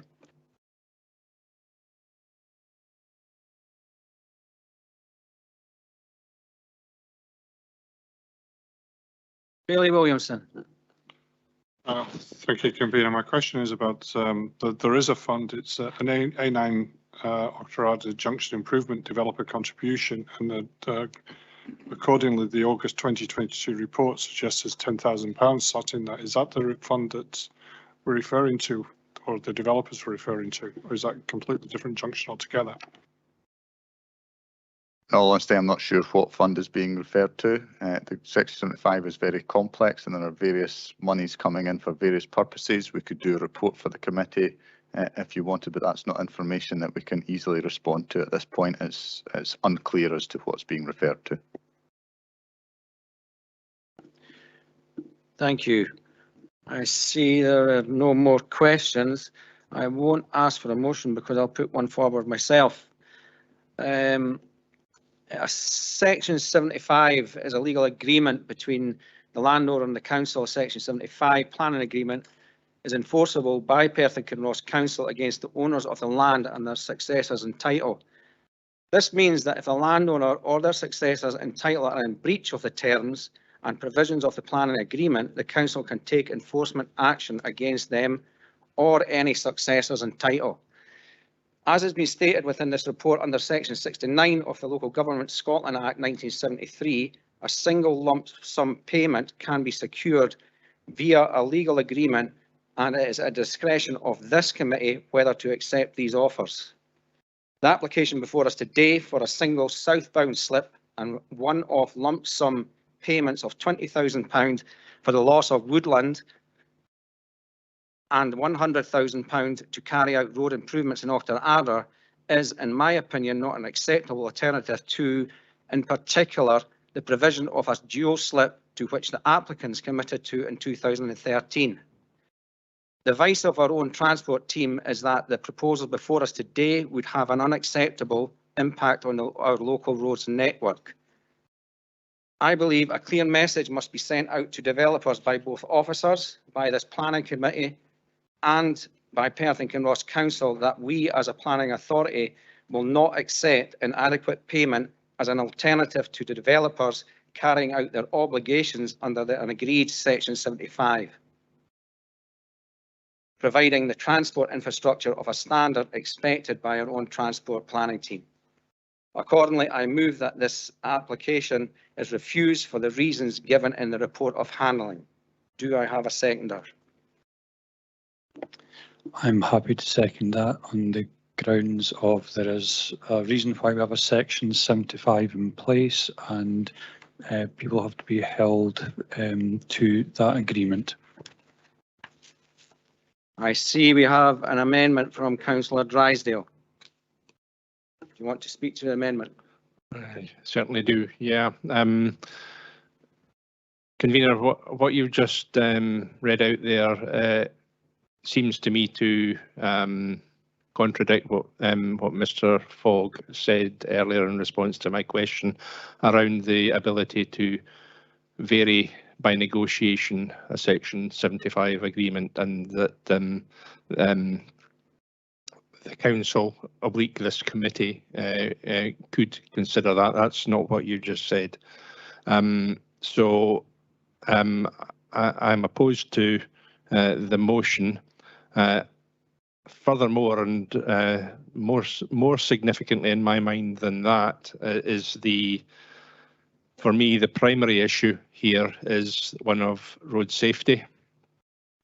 And as indicated, the current junction is dangerous in my opinion, and needs to be improved in line with the expectations of Transport Scotland when the terms were first set out. I'm not persuaded that the on-slip, the southbound on-slip, is anything like as essential as a safe ability to turn off the A9 and into the Auchterarder area. So for these reasons, my amendment is to approve the application. Thank you. Do we have a seconder for the amendment?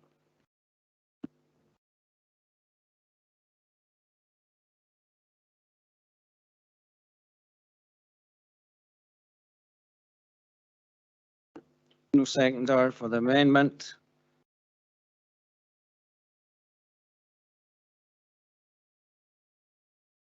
Second. The application. Therefore, as there's no seconder for the amendment, the application is refused as per the report of handling. Thank you.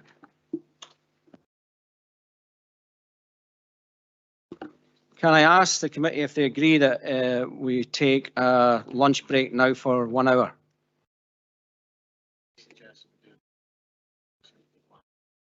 Yeah.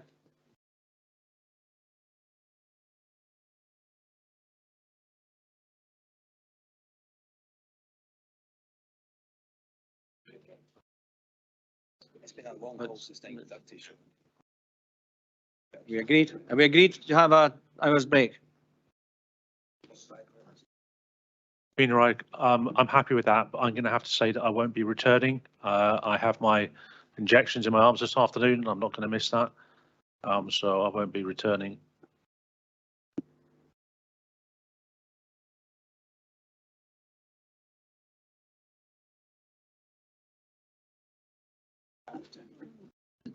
Did you hear that? You can return after you've had your injection to hear the finals, not the paper that's been spoken to, but the ones after that if you want to. It's just after 3 o'clock, so I can come back for that half hour. But if I will have to disappear if we're in the middle of a paper, and then come back. So what I didn't want to do was to turn up, see a paper going on more than half an hour, and then having to leave halfway through that. Okay, I understand. Thank you.